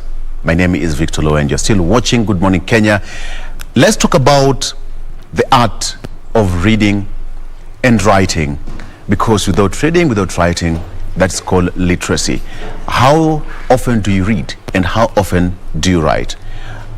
They say that a child who is not educated in school is not educated. You can be educated at home, but you have to get that school education. And the best person to help me to dissect this kind of topic is one, Dr. Mburu. Yes, sure. Dr. Stephen Mburu, senior lecturer at the University of Nairobi, lecturer of computer science. Sure. I can just imagine, first of all, welcome to the show. Thank you, Victor. Yes. Computer science, how is that? Computer science was born out of mathematics and physics. Yes.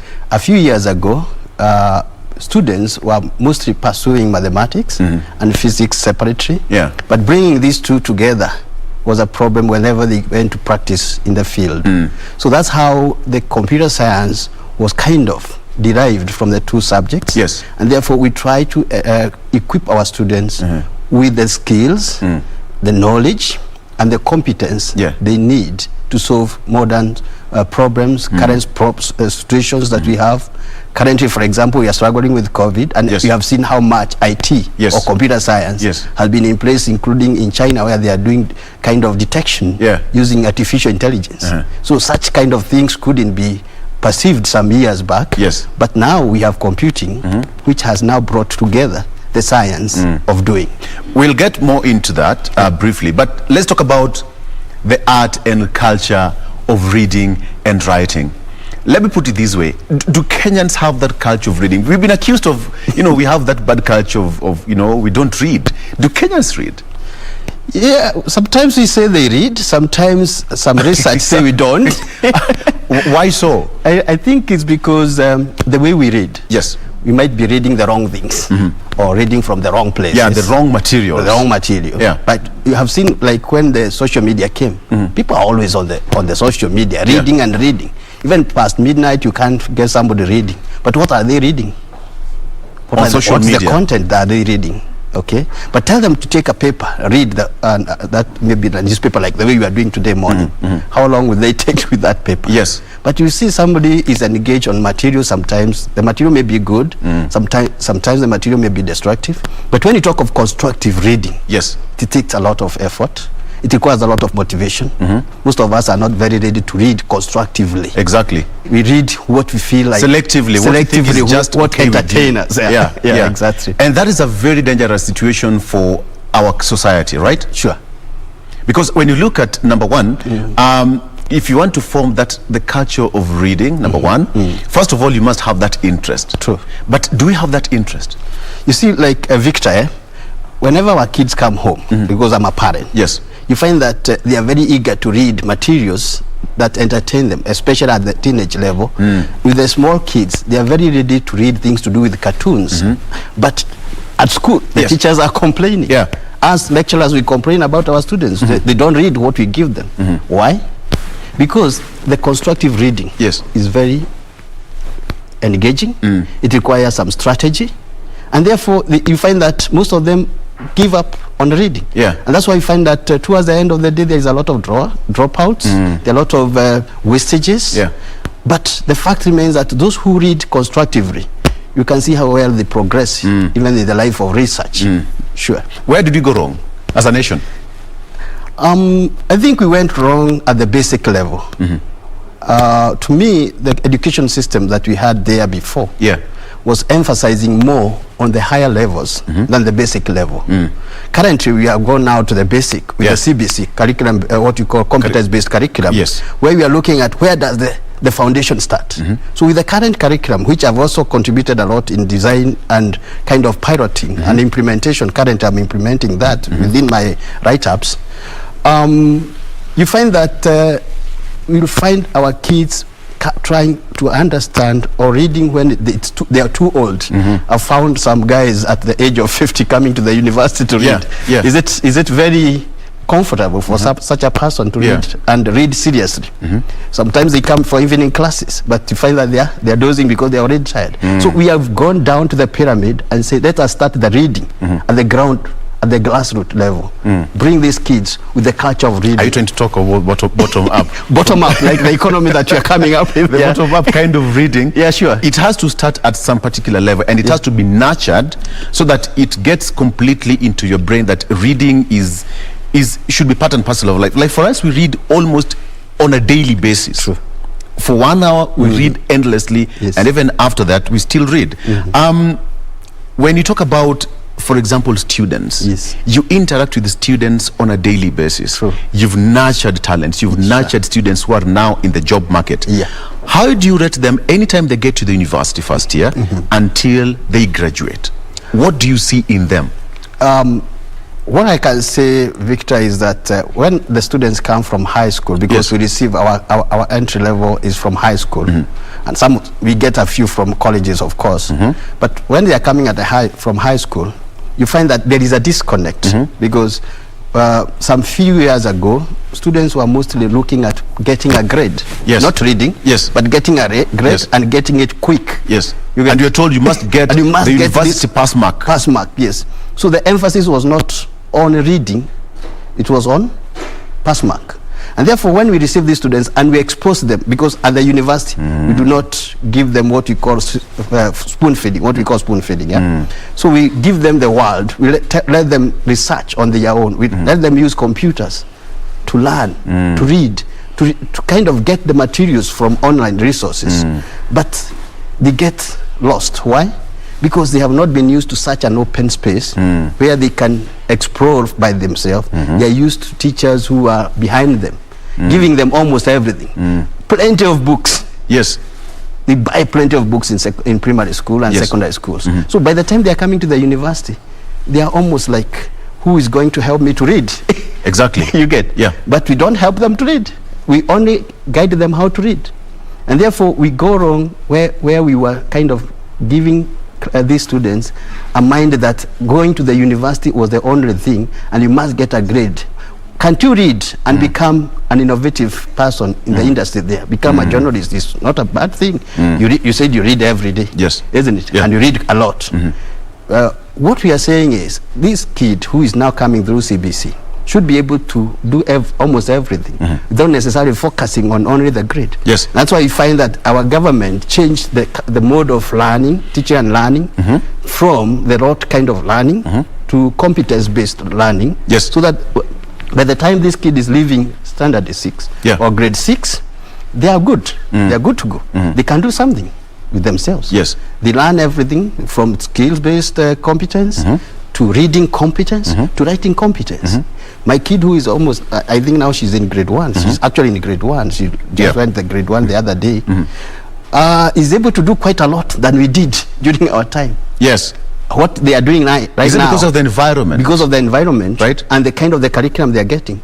You find that they are able to write, they are able to read, connect words. Sometimes some words look like they are not written in good English, but they are able to merge and read. Yes. Because they have been taught very nice strategy, competence-based kind of strategy to read and connect words, symbols, and make a word out of those symbols. It's amazing. It's amazing. What's the motivation behind all this? Because when you look at some parts of this particular country, let's give an example of, you know, some of the semi and arid areas of this nation.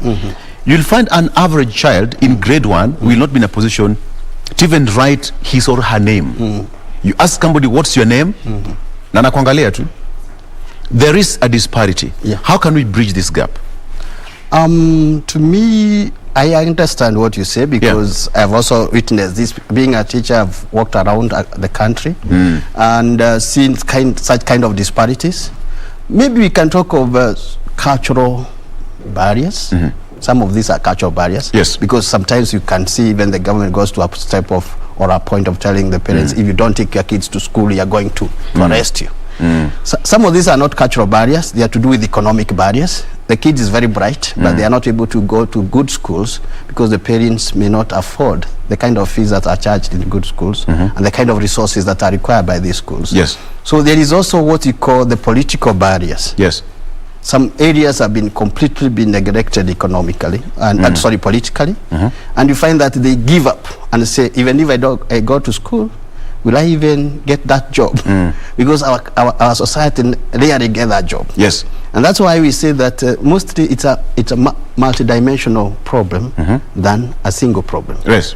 Cultural problem, political problem, an economic problem. Yes. Yeah. And let's come back to the university right now. You find that the literacy level also differs from where a student came from and what kind of school, the environment, socio-economic factors also put together. We find that most of the books are right now going to e-learning. And that is now where the problem starts. Because you find a student does not even know how to operate a simple phone or where he or she came from, they didn't have that, you know, the privilege of accessing such kind of technology. How do you deal with that? I think, as you say, that's a very correct observation. Right. I believe it comes from research, and we have observed this also from research materials that we publish from time to time. The differences also come in the way we nurture our kids down there as teachers. The teacher who started with this kid, it's called the ECDs, right? The ECDs, the early childhood. Right. How are they handled? How did the teacher handle these kids from that level? We go to the primary school. How are these kids handled? And we can talk of disparities also between the private and public schools. So how did the teachers in a public school handle their pupils? How did the teachers in the private school handle their pupils? So when once these students or kids sit for their national exams, they merge to mostly national universities. Most of them would want to come to the national universities. Like me, I was one of those who wanted to be in the university by all means. So you find that all kids, whether from private or public, they merge to one place. So when we receive these kids, there are those who are well prepared from the high school or secondary school. There are those who are just grilled for the purpose of entering into the university and passing an exam. And there are those who struggled even reading using their torch or what you call mulikamwizi. And the lanterns. And the lanterns. And they did it. And when they come, you find that they are very stable. They are able even to discover more. And the problem also is that at the entry level, most of us students who come to the university had not done computer studies there before. You can see recently, most of the university were grounded when the COVID came. The University of Nairobi was able to transform itself within 6 months to start teaching online. We are actually teaching online. We do everything online, including defense. Most of these things, we are doing them online. Why? Because when our students come, we look at their background, see those who deserves to be attended for what you call basic skills. We teach them introduction to computers. It doesn't matter whether you come from Turkana, or came from Nairobi, or you came from Mombasa. All of you start from elementary level. Basic level. Because we realize there is that big gap between those who came through system that they are equipped with those resources and those who are disadvantaged came from schools. The only thing they were seeing are books and the notes from the teacher. Perhaps, Dr. the issue of COVID-19 just almost caught even you as, computer scientist. It caught you off guard. Because you didn't know how you are going to react to this situation, because now, it's not from the physical class. Now everything is going to go online. Do people really consume online materials? Like, for example, the students, how is the uptake? The uptake initially, you remember there was even a case in court about the University of Nairobi going online, including exams, administering exams online. Uptake was relatively skeptical because sometimes they would say, what about how can I be able to get the bundles? How can I be able to get the materials? Networks. And do I trust whatever exams will be done will be authentic? And there was a lot of skepticism on whether whatever that the online platform will provide. Access to the materials, like with the Google repositories and many other internet repositories, you can almost get everything, whether for subscription, for free, or anything. But we were used to going to the library to read the hard books, write the notes, and write the notes. And we insisted on the students going for these course materials. But that has changed. Now we give them go for these PDFs. That has changed because we can no longer open the libraries for them to sit the way they were sitting close to each other, discussing points. So we have to make them now reorient their thinking to consuming the online materials, online notes that we give them, e-books, and any possible materials. But these materials are vetted and approved by the Senate or by the curriculum department, so that the student do not also go outside the context. Exactly. Because if you go online, you can get everything in this world. But then now, when you talk about online classes, some people were shocked because it was a complete culture shock. Some up to now, some people are still struggling even to use, the simple tools, Zoom, for example. Even us lecturers. You get it. So we are trying. COVID-19 has brought us a new kind of approach and system that we have to depend on in life and adapt and adopt pretty fast. Is this now high time that people should now start focusing more on technology, more on going back into the online system because you said it, when you go to online, for example, Google, everything is there. But do we consume them? True. You are right, Victor, because I think when COVID came, we thought it would be just a month or two problem. Yeah. It's now with us. Yes. I think that even the guy who was there, who came here before me, has mentioned about what you call the innovative products they want to roll out. But what I'm saying is that we cannot now assume the online teaching and learning, online research, because it will become part and parcel of our life. It was a cultural shock which came very fast than we expected. Even us who teach computer science are not practicing the same University of Nairobi 6 months. 6 months to reorganize and get to the system. And you know, for us, we had to go practically and what you call look at all the practical reasons that if we go online, what will happen? We are a big university, so that means that there will be some resistance from lecturers and from students. So we needed also to change our policies, exam policies, and start what we call them procedures, so that we allow online submissions. Because before COVID, I couldn't give a printed exam. I had to do manual writing. Exactly. Take it to the examination center.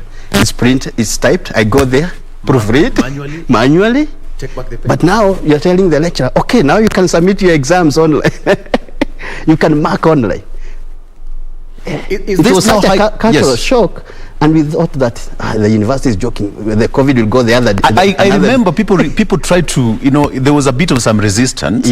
And even as journalists, we were trying to get into like, how are we going to get used to this kind of environment? Because you're told you are going to interview a particular guest via Zoom. You find a guest is not well equipped with the right materials. But here we are.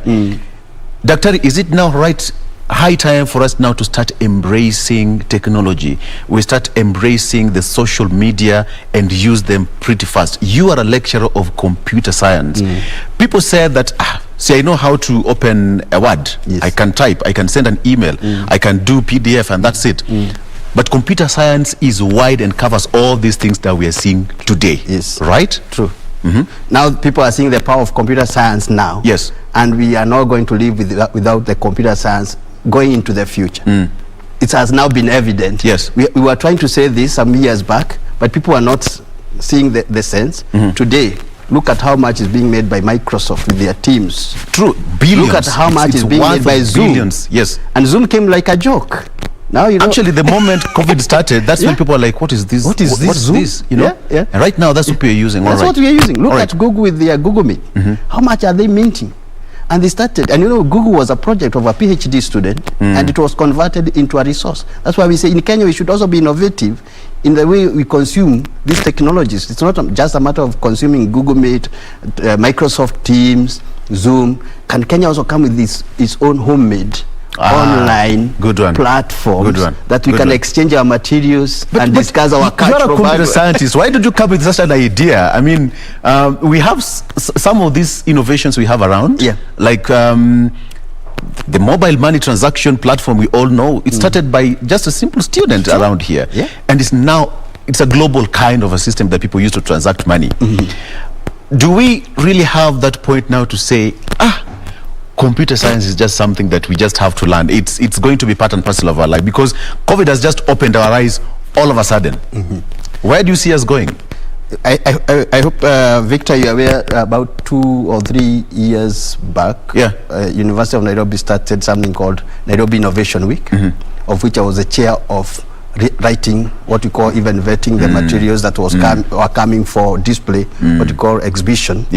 And during that period, or even since then, we have tried, other than the years that COVID now has come, we have tried to expose our talents to the public, to the world, to tell them, do we have Kenyans who can produce, who can fabricate these solutions? And maybe if you have happened to visit one of those what you call exhibitions, you could see kind of the amazing talents our Kenyans have. If we nurture those talents, if we are able to nurture those talents, give them opportunities, like what I think President Uhuru has already done by providing what you call digital kind of solutions and innovative kind of approaches to the way he does his things, and even came to university to even bless the occasions of our digital innovations. I'm telling you, Kenyans are brilliant. In fact, in Africa, they say can you imagine? a guy for Facebook called Zuckerberg, yes, coming to Kenya to eat fish? Around here, Kilimani. Do you think he was so much interested with the fish? No, definitely. He was on a mission. He was on a mission, and you don't know. Maybe whatever was added up on the Facebook may have come from Kenya. How much it generated by just him, eating fish and just interacting with people around here. Yeah. Just make it simpler for me, Daktari. Yes. People usually say that when you talk about computer science, all I see is just encrypted forms. Open this and do that, some of the computer jargons. But you as a lecturer, your work is to make it simple for a student to get it right and to understand that at the end of the day, it's not about passing exam, but to equip a student for future life. In simple terms, what is computer science? Okay, computer I've asked science. that question again, like what is biology? No, it's like, what is biology? That's true. Remember, what is physics? There's no problem in asking that, because computer science is purely the science of computation. Right. Of computing. It's mostly mathematically oriented kind of a program where you provide skills and competencies for somebody to use technologies that exist. So computer science is not purely the hard science that people think of, going to the like the engineering where you go to into the engine and dismantling those things. Computer science is a broad area, and most of the time we let our students choose on the specialization, because computer science is theoretically so many segments. So many segments. Yes. From robotics, artificial intelligence, software programming, even basic things like the ones you see people doing the media production still follow within the computing, what we call information systems, like what we have here. Mostly you utilize the information systems. So computer science is such a broad thing. So if we define it as a theory of computing, or what we call bringing numbers to make sense in the society. Yes. It's not like the hard physics that we are doing. Not like the hard mathematics we are doing, like what we used to call like real maths or applied maths. We bring those maths into solving the current, what you call technological and social problems. So computer themselves are not purely scientific. I went through your resume and I could not finish because I didn't have enough time to. No problem. No, you can't say that. My resume is very short. No. How many pages? I didn't have enough time to go through the entire pages. Just looking at the number of books that you've written in terms of computer science, making it simpler for people to understand. One of them I have got books here. One is by Longhorn, secondary school computer studies students book one. That is for Form 1. True. This is for Form 1. There's another one, ICT for Rwandan schools, Senior 1, and computer studies for Form 2. Sure. Okay. This is just but a drop of ocean of the kind of books that you've written.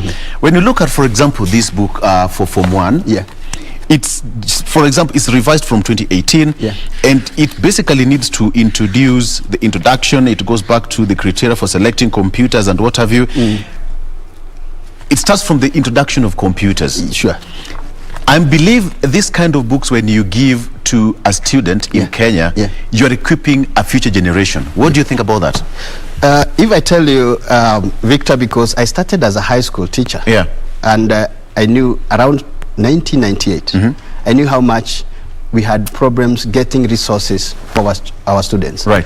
During that time, I was teaching in a place called Kirinyaga, in a school called Karoti Girls, and we had computers, but we did not have books. So what did I do? My students were finding it very difficult to understand these concepts. Understanding what is a mouse, differentiating that mouse with the natural mouse, Exactly. When you say this is called a mouse. This is called a mouse. Teacher, mouse? What is a mouse? Then, defining a mouse is like what you're asking me to define a computer science. It became a problem to that kid at that level, because they were coming from primary school without any background of computing, of computer knowledge, of not like even today. During that time, 1998, computers were just coming in, so not so many people had the privileges to touch them. Even including myself at the university, I had only very basic privileges, not as much as we have now. So I would walk. I would actually come all the way from Kirinyaga, come to Nairobi, buy some materials, go and synthesize them and print them as manuals and give to my kids, my students. And they started getting the concept, the interest. They started loving the subject. And I said, oh my God.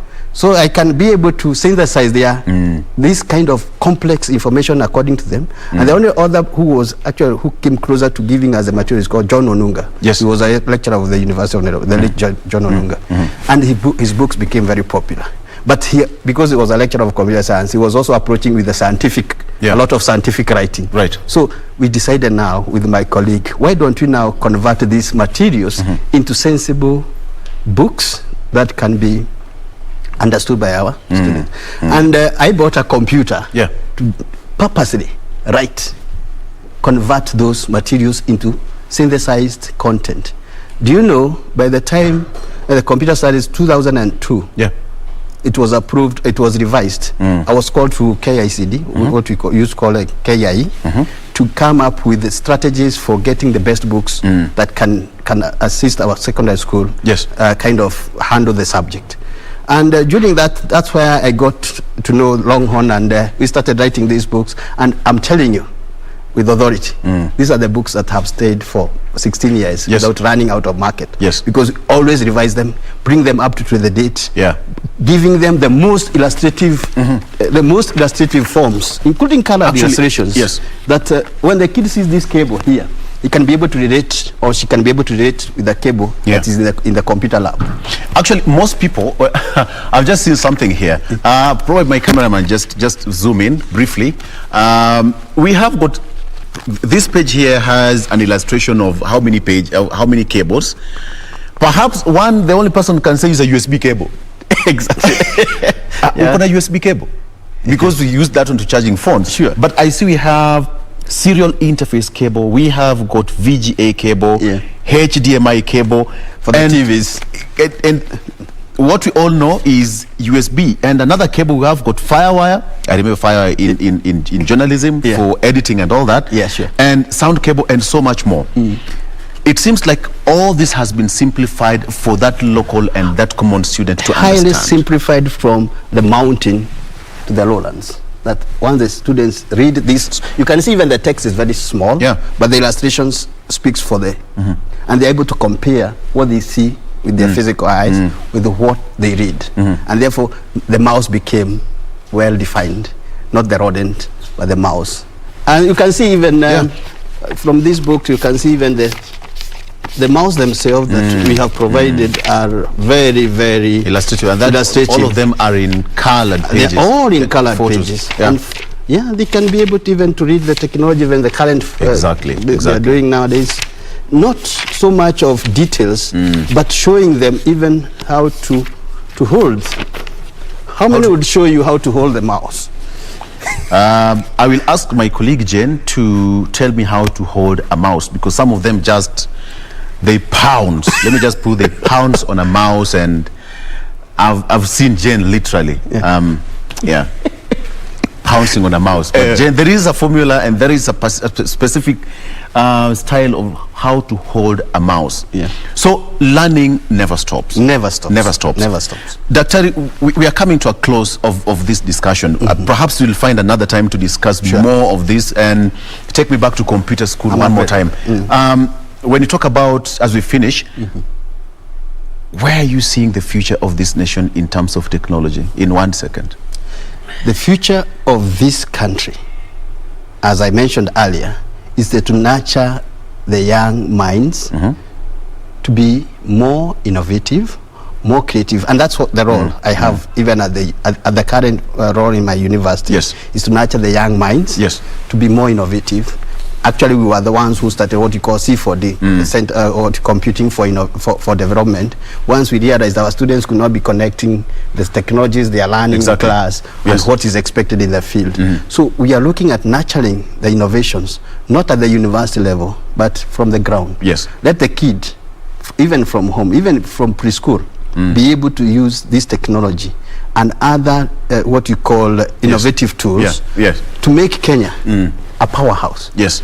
As I tell you today, Kenya is known for innovation. Exactly. Including the M-Pesa you mentioned. Yes. But are we already there? Not yet. Daktari, I'm told that we are running out of time, but please, we'll find more time and we'll discuss more on this. By the way, if you need any copies of computer science, we have got computer science book 1 for Form 1, Form 2. If you need any copy, go to our social media. You can talk to me at Victor Law, at Jane Wamboy, at Dorina Range, and at Jay Manyara. We'll give you this copy. You can be a teacher, either you're a student or a teacher, or you're planning to get into school, and we'll give you a copy. Daktari, thank you so much for Thank you very much, to us. Victor. All right, we are taking a break, but we are not yet done. We still have much more after this break. Stick around. Thank you.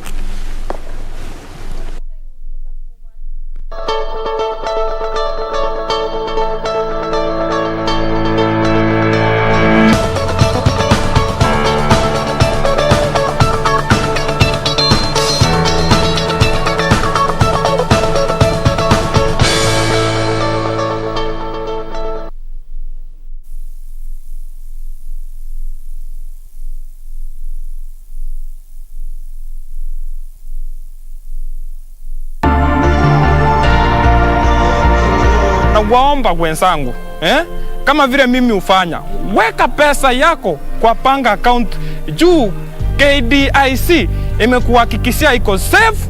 Weka kitu kwa panga.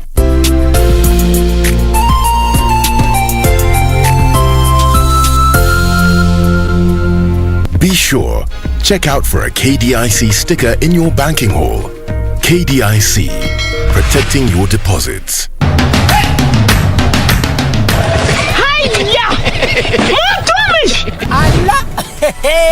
Nissan Serena ndio hii, na unaweza kuwa wewe ndio tunapikia simu. Kodi ya Nissan Serena ni NS, alafu kisha kwenye amount ni 50 bob. Hii Nissan Serena tunakupatia na shilingi 50. Kujiunga na QuickBid ni rahisi. Enda kwenye M-Pesa, bonyeza paybill, kisha weka business number 4032353. Kwenye account weka kodi ya bidhaa unayotaka na bid yako ya chini zaidi, kwa mfano TV 16. Kisha weka shilingi 20 tu kama idadi yako. Weka bid yako pia kwenye www.quickbid.co.ke. Kumbuka, bid ya chini zaidi ya kipekee ndio hununua. QuickBid, bidhaa bora kwa bei ya chini. Quiero amarte de una forma diferente, de otro. Don't you see that you're just prolonging the agony? All of us are hurting, Flavia. Our dad's death, Juliana, hurts me as much as all of you. And now I know why my godmother told me that my mother was dead when they could no longer find her body. I can imagine that being a child made it harder for you to understand what happened. I'm so tired of pretending that I'm grieving in front of everyone. I have to go back to Mexico. It's a good thing that the police have officially ended the search. What a hassle. Yes. And you handled the matter about the will very well. It was timely. I was the one who set fire to stars. Quiero amarte de una forma diferente, de otro modo, nunca igual al de otra gente. In the last 60 years, the bus rapid transit has become a popular mode of public transport in major cities around the world. In fact, more than 200 cities have embraced this mode of transport, and Nairobi is soon joining this class.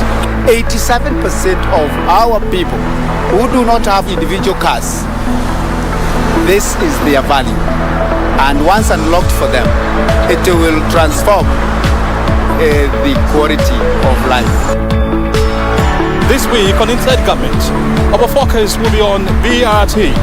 What are the prospects? What are the challenges and the opportunities? Right here on KBC Channel 1.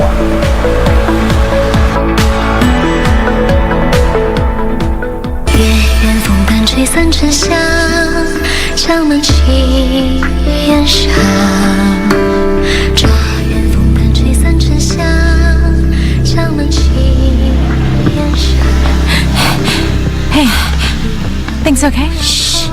Ms. Lynn, tell Botany Valley about all of this and have them check what Prince Tianqing is up to. So you're telling me that I have no other choice but to continue? Mind this. Running away won't help you at all.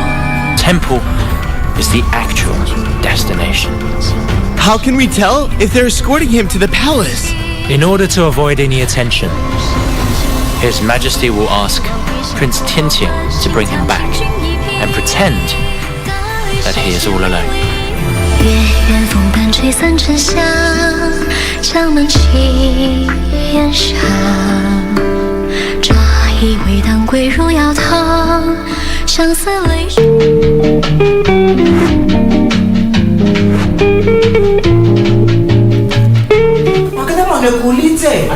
Unamuita nini hiyo jina gani? Unaona ni kama amefunga kilemba. Kilemba sasa Alimulima yani kama shamba na anajaribu kusaidia. Wewe ulipofamiwa, yani uliona watu wanafanana? Mimi nauliza, nani anafanana na wewe? Watu wengi sana wanafanana. Na kuuliza hizo ongea lugha ile nitaelewa. Because the coming there, imekogo kuja wachana nayo, peleka uchingo huko.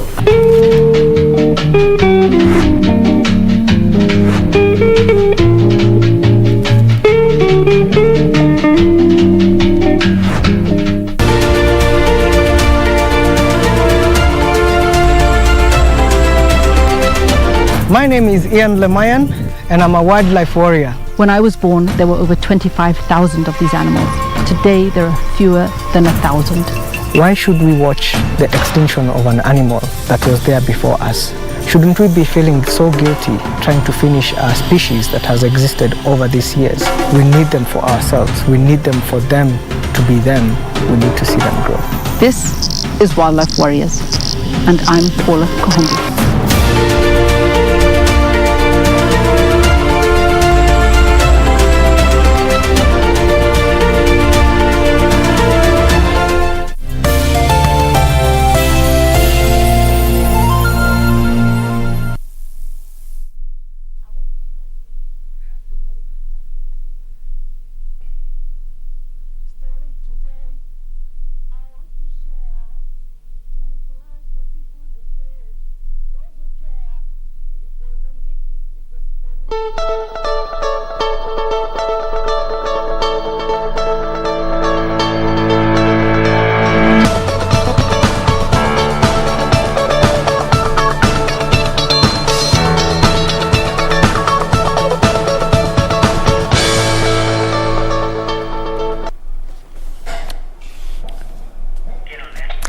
There we go. Kakanywele kangu kameinuka. There we are. Welcome back to the program. Glad you are still with us. This remains to be Good Morning Kenya. And as we always say, Thursday here is the new Friday. We always get to focus on the entertainment scene. And today it is no different. Only that tunavuka boda kidogo, we move to Uganda to speak to one artist who is joining us via Zoom this morning. But remember, be part of this conversation. Talk to us using the hashtag Good Morning Kenya on Twitter at KBC Channel 1. Ever remains to be the official station handle on both Twitter and Facebook. My handle is Jane Mamboy across all the social media platforms, and Mandem unaweza mpata as Victor Olo across the socials as well. So as I had mentioned earlier on, joining us via Zoom all the way from Uganda this morning, we have with us John Marie. Good morning, John. Good morning, John. Good morning. How are you doing? How are you doing today? Very okay. The Lord has been good. Awesome. We thank Amen. God. Now, maybe you could start by just saying hi to our viewers and give us your social media handle. Yeah, I would like to say hi to the viewers of KBS. It's a pleasure. It's an honor always. Yeah, Uganda is greetings from Uganda. We love you so much. My name is Jean-Marie. Welcome. How can guys find you on social media? Social media is John-Marie, JOHNMARI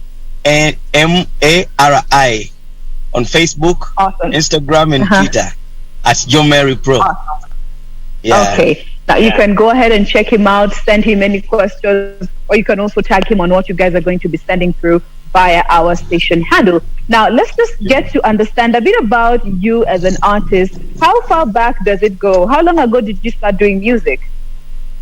I'm an instrumentalist, I'm a gospel artist, I'm a music producer and an entrepreneur in music. I'm a founder and director of M1 Entertainment, a gospel record label, Christian record label, and I've been in the industry for 10 years now as a producer and as an artist for 6 years.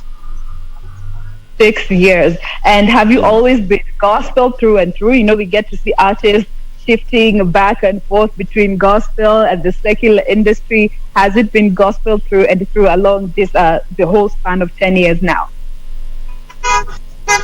Yeah, as an artist, it's been always gospel, but in my productions, I've made productions for even other artists, which I think it's a blessing to always be a blessing to them. Yes. Yeah. Awesome. Maybe you could tell us a bit about your genre of music. How would you define the kind of music that you do? I do mostly Afro. I love Africa. I love Uganda. I love our sounds and rhythms and melodies. They are really awesome. Most of my songs, always you find there's an African instrument in them. There's an African element in them. Starting from the way I dress, everything is just African. I love Afro. And this intentional, you know, just incorporating the African culture and African ways of living in your music, or it's something that you picked along the journey? Right from childhood, I grew up in a children's orphanage, children's village, and we used to do a lot of tours, but doing African performances. So I grew up knowing that we are really very, very rich, and there's a lot of music and rhythms that the world there need to actually understand and get to know than us doing than me doing the other styles that come from the Western culture. That's good, because we're seeing with this younger generation, we are absorbing a lot of the Western culture, a lot of the Western theme when it comes to our not just gospel music, but just music in general. Yeah, in everything. All right. Looking at, you know, yes, go ahead. Go ahead. Yeah, but personally, I decided to raise the flag of Africa, raise the flag of Uganda, raise the flag of who I am. Also, has the support been in Uganda in terms of the gospel space, especially? I would say it's been quite a journey, because back then the gospel industry in Uganda, gospel artists are artists that used to sing on only burials. Songs would only be played when people are sad. But of late, we've started actually gaining some kind of attention from the people, from the industry, from the government, which used not to be the same thing back then. Nice progress in all ways. We appreciate that. Now, we used to envy you guys in Kenya. The gospel industry was really doing so good than us here.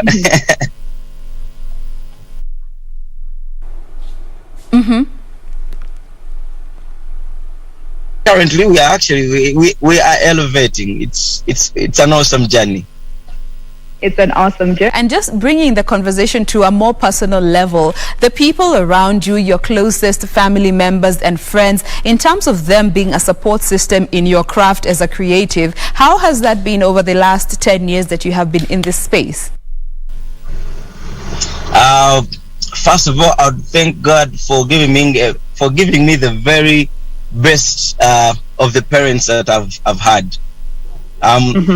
I'm so blessed to have a family that has always supported me right from childhood, and I remember my very first concert, I dedicated it to my young sister who had 2 openings on her heart, and she needed an open heart surgery in India.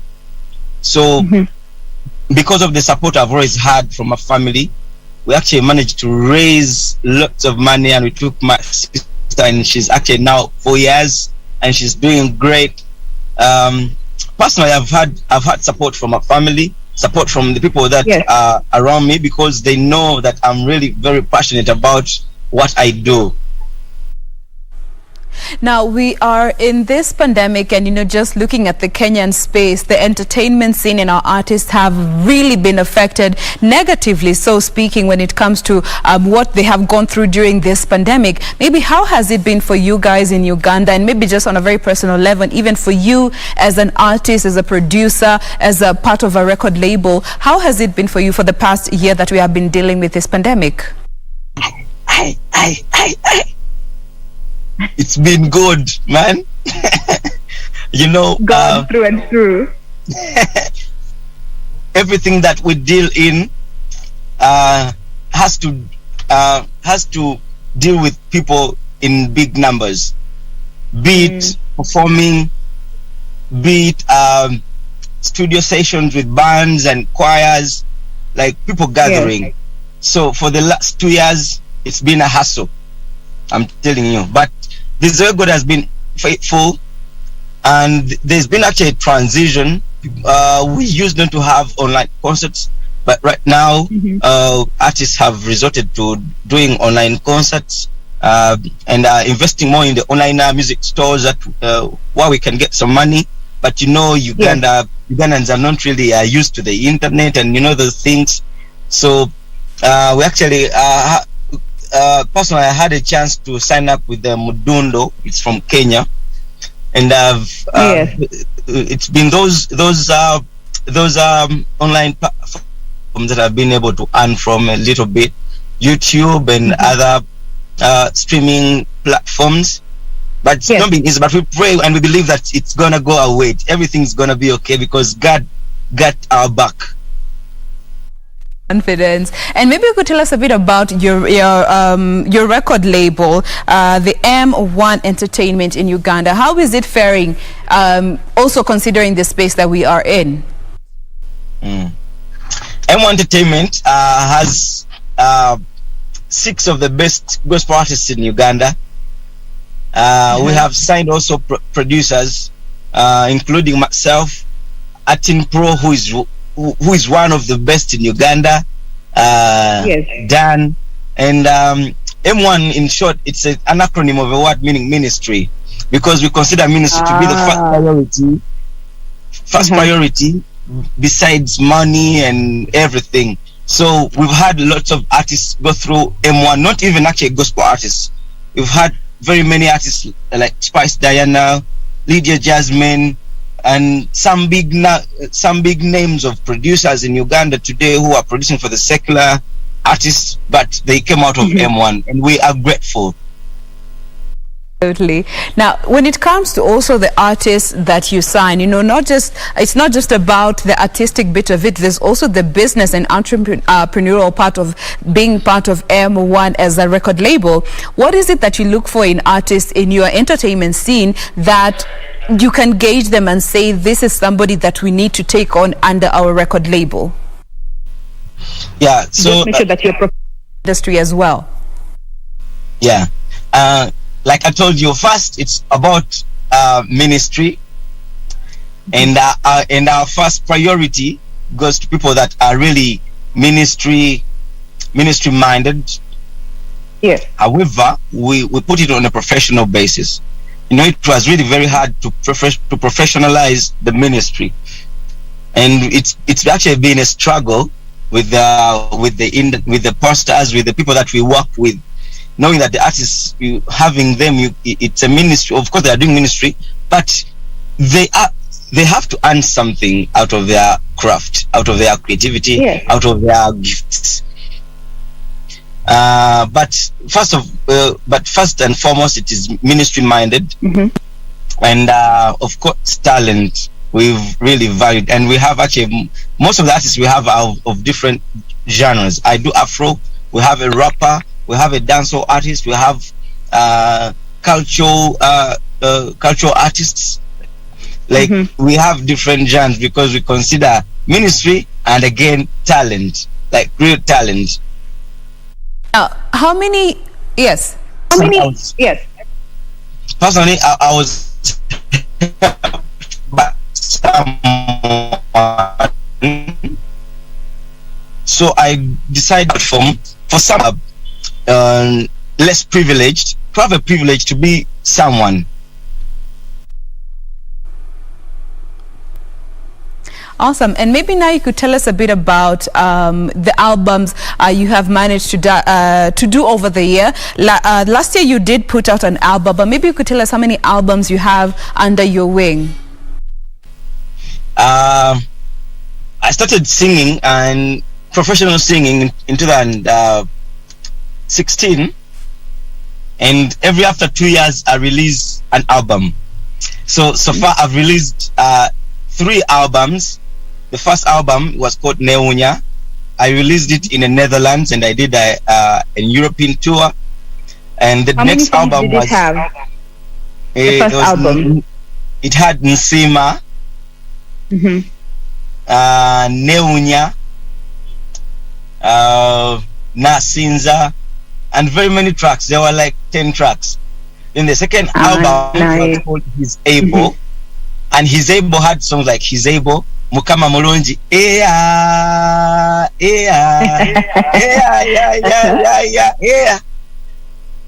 Mukama Mulungi, Solution, Guarcade, He Has Done It All. Then the latest album that we released was last year. It was called Sife, and actually we released it online. We did an online album launch, and actually we made some good money out of it. Yeah, and that's good. Let's album actually does work. Actually, I'm telling you, we've never saved as much money as we saved last year. Yes. From a concert. Because we had so many people buy tickets from because I actually didn't know I have people in the diaspora that really like my music. So most of the tickets were sold to people in the diaspora. Yeah. And each ticket was $5. So we actually managed to get more than 500 more than 5,000 tickets sold. And you know, just from that particular experience with launching that album on the online platform, what are some of those lessons that you learned from just taking this deep dive into this space that you hadn't thought of or gone into before? First of all, actually, I realized that there is a number of people that I didn't always look at and tap in, that we should actually, even after the lockdown is done, I'm still going to do online concerts.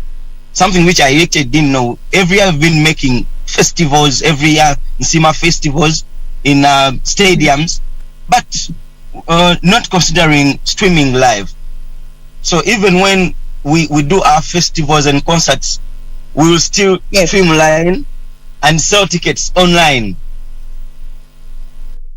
And you know, we still have some artists that are struggling to just get onto this online platform and adjust to this space that we are in as a global population. We still want things to go back to, you know, how things were. Normally there's a concert, put out promos, put out an advert, this is the venue, come, let's have a good time. For those artists that are struggling to just embrace this new online platform, what would be your message to them?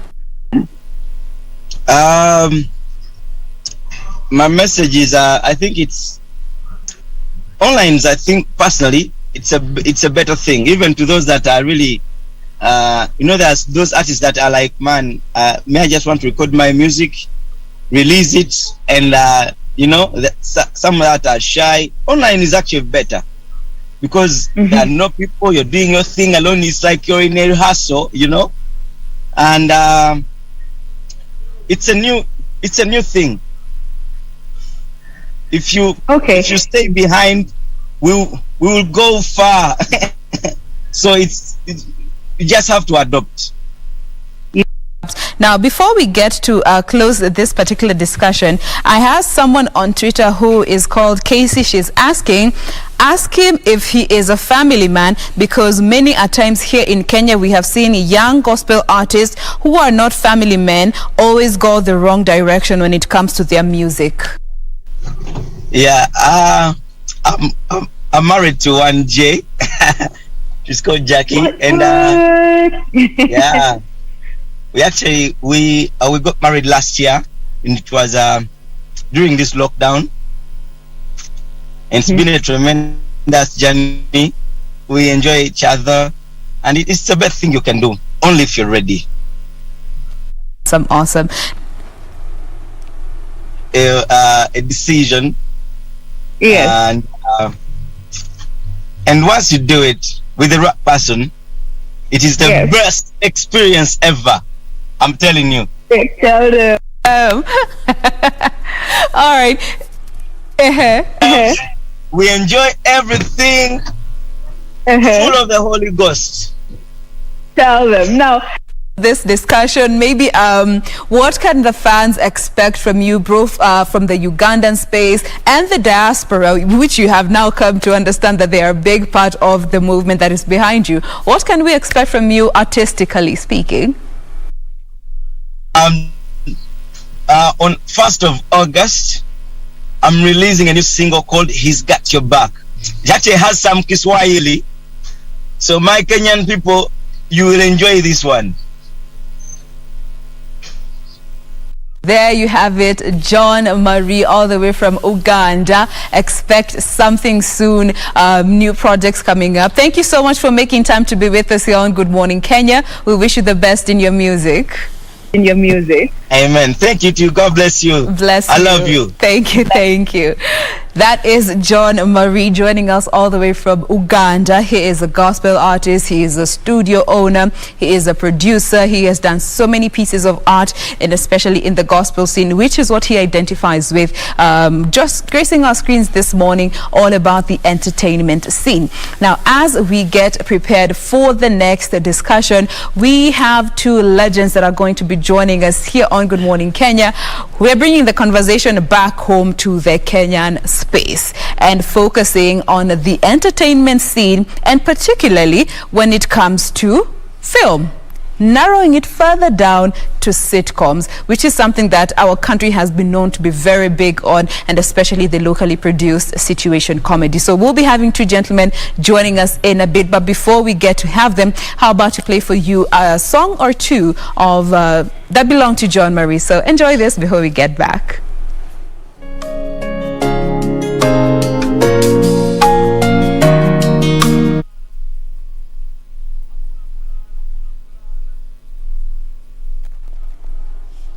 I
Hashtag is still Good Morning Kenya ndani ya KBC happening here. I am Jane Wambo. In case you are just joining us, karibu sana to the party. This still remains to be Entertainment Thursday. Much love going out to all of you who are watching us. Naona Laura Nayere akiwa all the way in India. Thank you so much for tuning in. She was part of the Good Morning Kenya crew. And everyone else who's been following the conversation on Twitter, we thoroughly appreciate all of y'all. Keep sending in, keep checking in. We will be reading your feed in a bit. Now, as I had told you, we want to move to the next discussion, and we are going to be joined by superstar Wawili, super legends. When you talk about comedy in the Kenyan space, we cannot go without speaking about these two gentlemen who... Basi hiyo Mercedes umeona hapo. Ni pesa kitoko, si mimi nilikwambia hiyo mimi naweza kwa 25 million. Uwezani na hiyo. Kweli. 25 million. What if they ni mchezo? Ni kweli. Unajua mimi sasa nimekuja interview. Ndio niweze ku so ni ile ya kutafuta kazi. No, sule niambo na utaweza hiyo kazi. Amakuka. Yes, amakuka. Yes. Nitabatia wewe hiyo. Utanipatia? Hai, habari. How are you? Hapa ni mami. Sasa unamsalimia si ugoja mimi nimsalimie. Okay. Nani wa kwanza? Msalimie basi. Kama tako mami. No. Nani alikuita interview? Sasa wewe ndio uliniita interview, sasa nimekuja. Utahaga kabla mimi. Hapana. I have to hug her first. Alafu then I hand it over to you. Na kupatia kitu inaitwa back pass. Sawa. Ladies first pass. Ladies first. Umesema ladies. Ladies first. Ndio hiyo sasa uende tu ndio uhage kwanza. Umesema ladies first. Come baby come. Ladies first. Ndio. Basi. Kuna tano basi. Tukule hawe kwa social distance. Ndio. Oh my God. Mama mnaka. Habari ya nyumbani? Singo hotibe hapa sipe mami. Mbuzi ziko. Kondoo zinafanya vizuri kabisa. Sawa. Hata waru. Unanimalizia. Ni kweli. Ulisema unaitwa what is like your name? Wamboi. Wow, that is a good name. Amundie kinyuka kwata. Karibu sana. I have 3 breathing wives. You can make the fourth one. What do I say? Na hii nimeita kutoka the from Kakamega. Tumefika asubuhi na Msamaria. Nimekuja na Msamaria tu, hata huyu ndiye alinipikia simu. Nilikuwa patu na kipamba tu nikiwa huko ndani. Mtoko. Hii ni appetizer? Hii ni appetizer hii.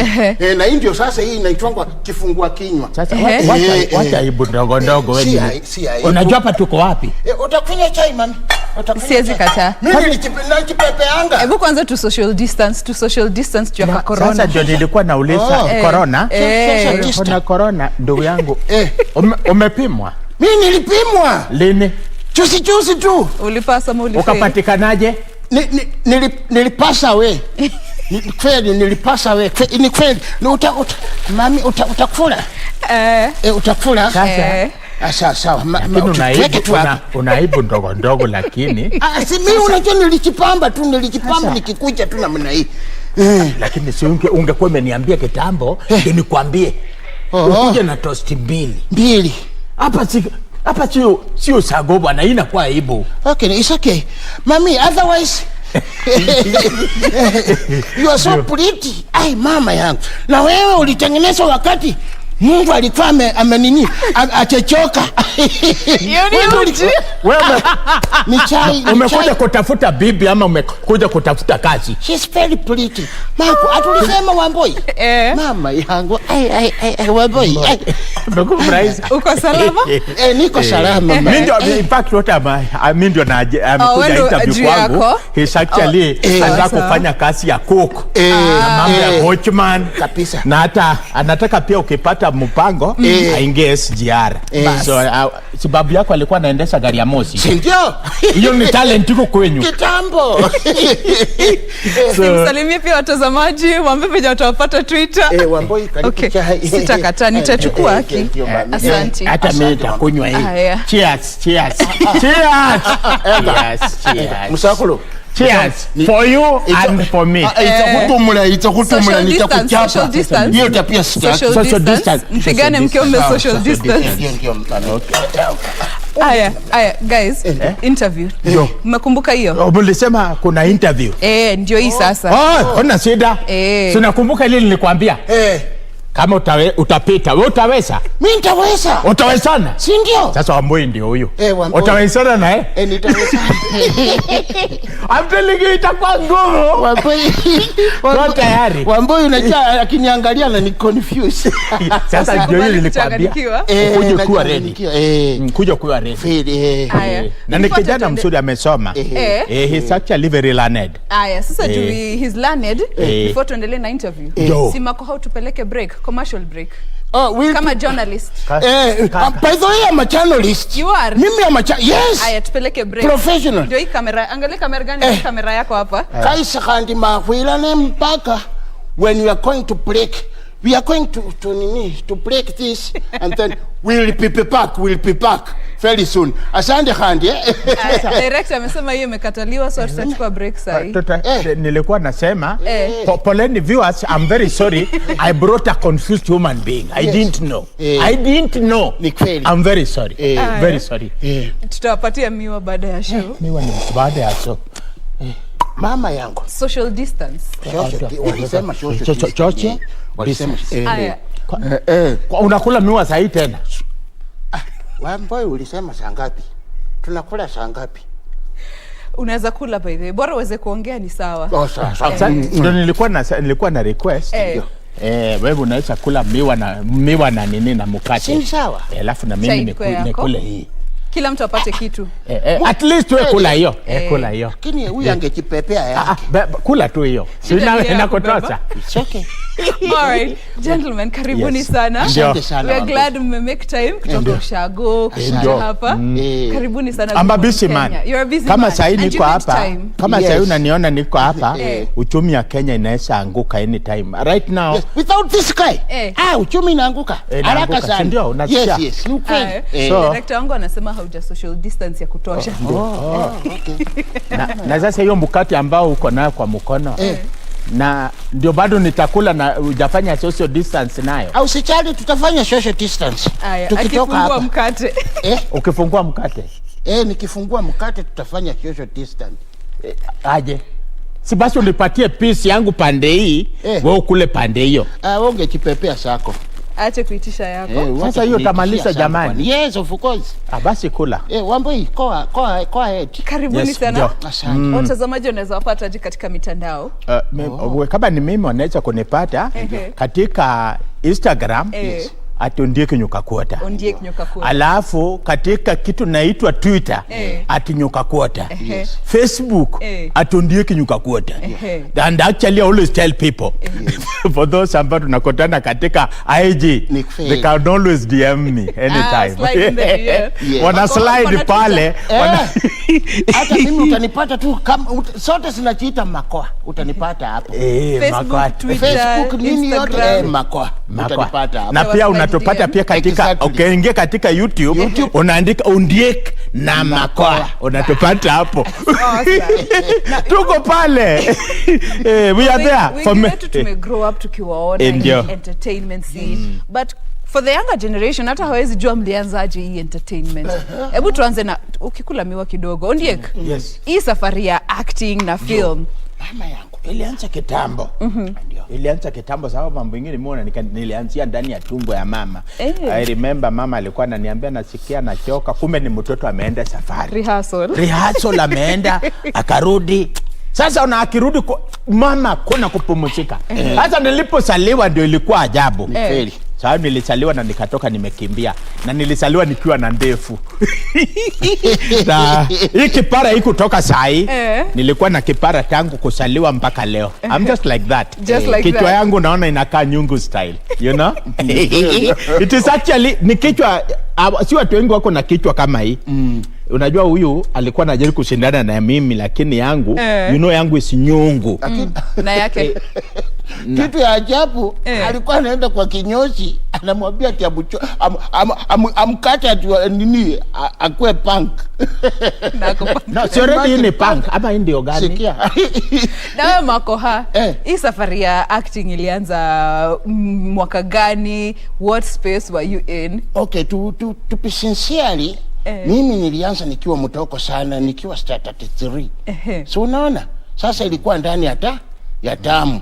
Na hata papa yangu pia mwenyewe alikuwa ni actor lakini hapo anajulikana. So iko ndani tu ya damu. Ndio akawacha sasa, hapo ndio alifanya awache, akaingilia kitu inaitwa naambia ukweli ama ni usijaribu alifuruka. Nikusema sisemi mbaya, usichome. Ni vile unajua ni rafiki yangu, siwezi taka kuambia kwamba alianza bangi akiwa standard 3. Ndio sasa alipoburuta bangi ndio masomo ikakuwa namna hiyo. Na wangoi mimi nasikia hii ni nini inaitwa bottoms up, sijui bottoms up hiyo ni nini? Nimesikia tu akitangaza ovyo. Hiyo tutaambia, tuko na mtangazaji mwingine anaitwa Victor, ameipangia bottom up. Bottoms up sijui hapo ndio hiyo. Mimi nafikiri ni kifuniko iko juu ya nini ya ama actually before tumalize nitamuita akuelezee ni siasa kidogo. That's good. That is very good. Anyway, tulianza kitambo na tumekuwa katika hiyo lingo ya hii kasi tumefanya miaka mingi. Na ni nini imefanya mkue consistent about it over the years? Because unajua creativity si watu wengi wana take professionally. We always try by God's grace tunakuwa current. Tell your own story. That as simple as that. Unajua ukianza kuambia watu stories za Nigeria, uambia watu story ya Tanzania, kwa Kenya watakuelewa, but for them to be able to understand you, waambie story yao, tell them their story. You don't tell people about a lake yet they have never seen one. Kwa hivyo ukienda pale ukiwa kama unaambia watu story, unaambia story ambayo Mkenya kiangalia nasema yes, inaweza tendeka. Ukikana mna hiyo unaangalia unaona makwana kuna neighbor yangu anafanya kama makwa. Kumbe inawezekana. Si ndio? Wewe unaona nakula miwa na mkate. Na nakula ukweli. Ni kweli nakula. Mami kusema kweli maisha ndio imenifikisha hapa. Hapa ndio maisha. Sikupenda kwangu. So ndio nakwambia katika hii maisha ile mambo ambayo tumejionea na ile tumepitia. Si mambo ya mchezo ile tumepitia. So for us to be here, it is telling our story. Ile mambo inafanyika. Na ndio unaona wasanii wengine wanakuja na wanapita wanatuacha tu hapa. Wanatuita wasanii wa kongwe. Unaitwa pia mkongwe. Mimi si mkongwe. Mimi kutoka umesema Kongo ama Kongo? Anasema wanakuita msanii mkongwe. Mimi si mkongwe. Kwani unaniona na pakora? Sio bado ni kijana mdogo. Anaongea na mnakani bwana. Hata usio unaniita msee bwana. I'm still a teacher. What do you mean? Wewe unaona mimi bado ni kijana mdogo. Sasa mimi naenda ninaweza kwa sasa wewe ukijiita kijana, sisi vijana tutaoa kina nani? Na hata wewe unaongea na mnakani bwana. Unakaa pia mimi ni kijana. Tutapigana baadaye. Let me tell me one boy. Mtu akiwa mweusi kama huyu, unajua mimi ningekuwa mweusi like him, ningenyonga tu jana. Ndio bwana alikuwa na swim kwa ndoo. Yes, si ndio bila unaona? Haya, sasa ona. What did I tell you? Na hiyo na ngoza yake hiyo ngoza unaona amevaa ndio yako nayo hata saa hii. Kumbe okay, it's okay. Nilikwambia ni kweli. Unaona? Sasa lakini Wamboi just tell me, ukichagua mtu mweupe unachagua mtu kama mimi. Mtu kama huyu nyeusi wachana. Sasa huyu kusema tu kweli Wamboi, kusema tu kweli. Huyu si ni kama usiku 3 ukishikanisha mahali moja. Wewe angalia hii ngozi na hii ngozi. Afadhali mimi na wewe tutatoa chocolate. Sasa wewe utakuwa hebu rudini hapa. Interview. Nilikuwa nasema sasa hivi tulianza kitambo. Na tumekuwa katika vitimbi, tumekuwa katika vioja na hata sasa hivi tunaambia wale watazamaji every Friday saa 1:30 vioja mahakamani. It is actually bad. Imerudi. It is back. Tena with full fire. Tuko hapo. Full fire. Tunakuja hapo kama tunajenao. Exactly. Yani ukichimonchoka lazima tu na uo. Wako wanatucheki hapo. Kila Friday. Every Friday. 7:30. Ndio. Kesho. Kesho. In fact, kesho, every Friday ya kesho na ile Friday ingine. Every Friday kuna maneno ambayo tunaletea nyinyi kuchangamsha bongo. Baada ya kuchapa chapo na hii mambo inaitwa COVID. Unaona bila COVID imesukuma wa Kenya. We need to give people, you see, laughter is the best medicine. Na acha niingilie tu hapo. Ulisema you reinvent yourself over the years. Na tumejua vioja mahakamani kutoka kitambo. Ndio. Na wengi wanasema sasa juu imerudi tena. How is it reinvented? Na hiyo ndio sasa tunataka waanze kuangalia kuanzia kesho. Kesho waende waangalie waone bile vioja iko na pahali tuko na pahali tunaelekea. Tumewatengenezea mambo murua. Ndio. Tunaleta stories za Kenya. We are telling a Kenyan story. Na ndio hilo mwambia hao wakuje waangalie. And in fact we actually inviting even the younger talent wakuje tuungane nao. Katika vioja mahakamani sasa tuko na JB Masanduku. Tuko na kijana mwingine inaitwa Mutuku. Isipokuwa ni kijana mdogo lakini anakaa tumbe yake ni nono inakaa nikako na mimba. Unajua kuna wanaume sawa yuko jiuliza mambo. Hii wanaume iko na wako na tumbo kubwa. Ni watu wanafikiria. My friend. Usianze kutuingililia. Do you know unajua kukuwa na tumbo ni style. Do you know that? Hata kipara ni style. Wacha mchezo bwana. No, mimi nasema it's a fashion. Ni fashion. Si ndio? Makoha.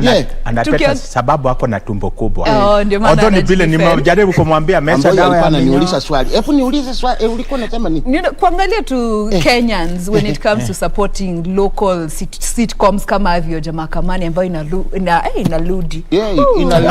Tumbo simento Kenya. Wacha irudi. Ndio hiyo. Support kutoka Kenyans over the years from Kenya umeona as an actor in this scene. Imekuwa vipi supporting local content sana? Okay, imekuwa up and down kusema kweli, up and down. So lakini nafikiri the more what tunaenda tukilearn, the more mambo bado inaenda ikiwa sawa. Na nini do you think imefanya ikuwe hiyo up and down? Is it about the kind of content as Ondieko saying, ama the quality, ama the availability of platforms for them to be able to associate with? No, unajua pia kuna hizo platform pia.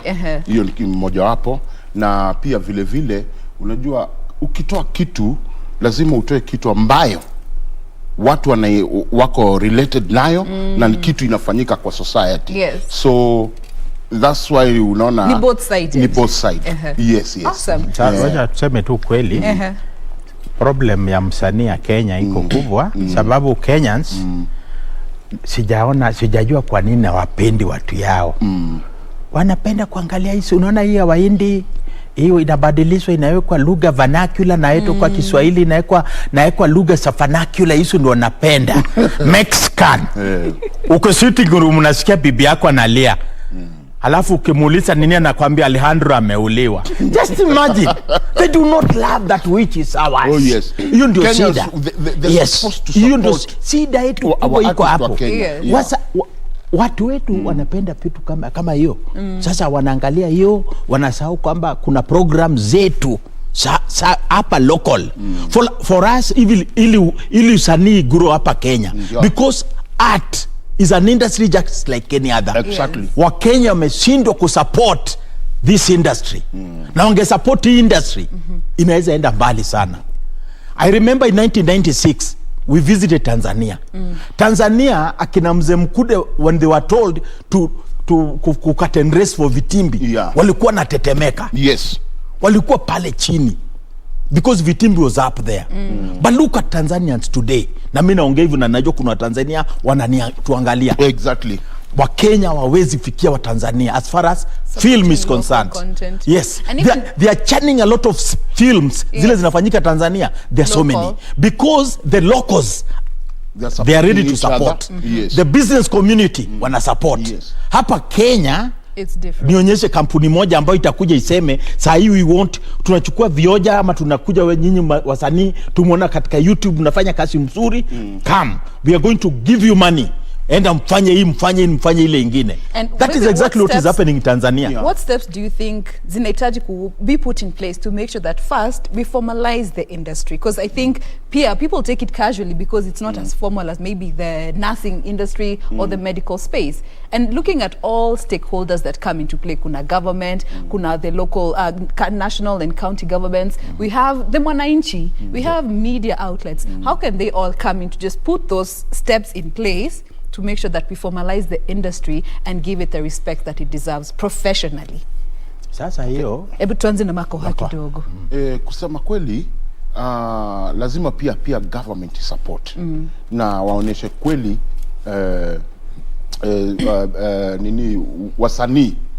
wasanii wanafaa kufanya kitu fulani, ili pia companies zikikuja ama nini zikikuja kuwekeza pesa zao, support inatoka kwa above pia. Yes. Unaona, hapo ndio nafikiri tunaweza pata pia mwelekeo. Awesome. Yes. Then the other thing ambao utakuja kuona saa hii, unaona hapa Kenya artist huwezi toka Kenya saa hii utengeneze poster useme I'm going to perform in Tanzania na uende uanze kubandika poster zako. Yes. Hauwezi. Kuna shirika la BASATA, ikiwa baraza la wasanii la Tanzania, ikiwa unataka kwenda na hiyo shirika inasimamiwa na wasanii na inasapotiwa na serikali ya Tanzania. Formally recognized. Yes. Yeah. Now let me tell you, the difference comes here. Ya kwamba wewe huwezi enda Tanzania, lakini Mtanzania atakuja na tengeze posta zake, na aweke show yake, na abebe pesa yote, arudi nao kwao. Wow. I'm not saying they're doing bad. It is only that Kenyans, we have failed the artists. Yes. We are supposed to have a level playing ground. Ikiwa msanii anatoka nje, ajulikane amekuja namna gani. That space ambayo anapewa ipatiwe mpaka locals. But right now what is happening, it is different. Inakuwa sasa sisi tukienda kule ni shida. Hapa kwetu tutapata wa Kongo wanafanya live, wako na live band, which is okay. Yes. But sisi hatuwezi enda pale popote uende useme unaenda kuperform. Na upate tu example ya Tanzania. You can't. Just across here. Yes. Lazima pale uchukuliwe barua ya kusema kwa nini, why they importing labor, yet they have Tanzanians who can do that. Sasa urudi ulipe ushuru. Ukiperform pale lazima upitie through BASATA, baraza la wasanii wa Tanzania. You cannot just walk in there na ufanye ile kitu unafanya. So in other words, what I'm saying, in Kenya we lack the art policy, and actually our politicians need to put their acts together. Waende wa represent wasanii. Okay. We may not have the money. Yes. Ya kusema kwamba tunaweza peleka bill pale bunge, because it is actually a bill for a bill to pass in Kenya. But it goes to the highest leader. We need to be serious. Nilisikia ni kama watatoa hii mambo ya ushuru. Ulisikia juzi. Nilisikia juzi. Which is good. Wakichukua hiyo mwelekeo. Okay. Itakuwa mzuri pia. Ndio pia artists pia wapate kujisupport pia. Now, you know, in order to get this support that you feel is relevant for you as an artist, it needs to be solution based from you as a creative, the kind of assistance that you need. So in terms of even giving the government, both national and county, guidance in a way that wewe msanii itakubenefit, ni areas zipi tukimalizia by the way, that you feel they need to do this and this and this to create an enabling environment for film to even prosper? First of all, sisi wasanii, lazima tuwe kitu kimoja. Tuelewane kwa kitu kimoja. Unaona? Ndio tukienda pia sisi kupresent ideas zetu. You're speaking one voice. Exactly. We speak with one voice. Yes. Exactly. Awesome. Yes. Na ikifika hapo, kula miwa ndugu yangu. Asante. Kula miwa. Alafu kula mkate. Na hii chai sijakunywa. Hiyo ndio supu. Ukimaliza miwa na mkate, remusa na hiyo. Sawa. So what I was saying, wasanii wa Kenya, tusikane, tuone vile tunaweza jisaidiana sisi wenyewe kwa wenyewe. Tukisema tunagojea politician, sijui atakuja lini. But one thing I want to say, it is just to thank the government kwa ile support imekuwa ikipatia wasanii. The government imetupatia support. Only that our politicians were to let down. They are supposed to come up with a bill, yes, to support local talents. We have in the drama festivals tunakuwa na best actor,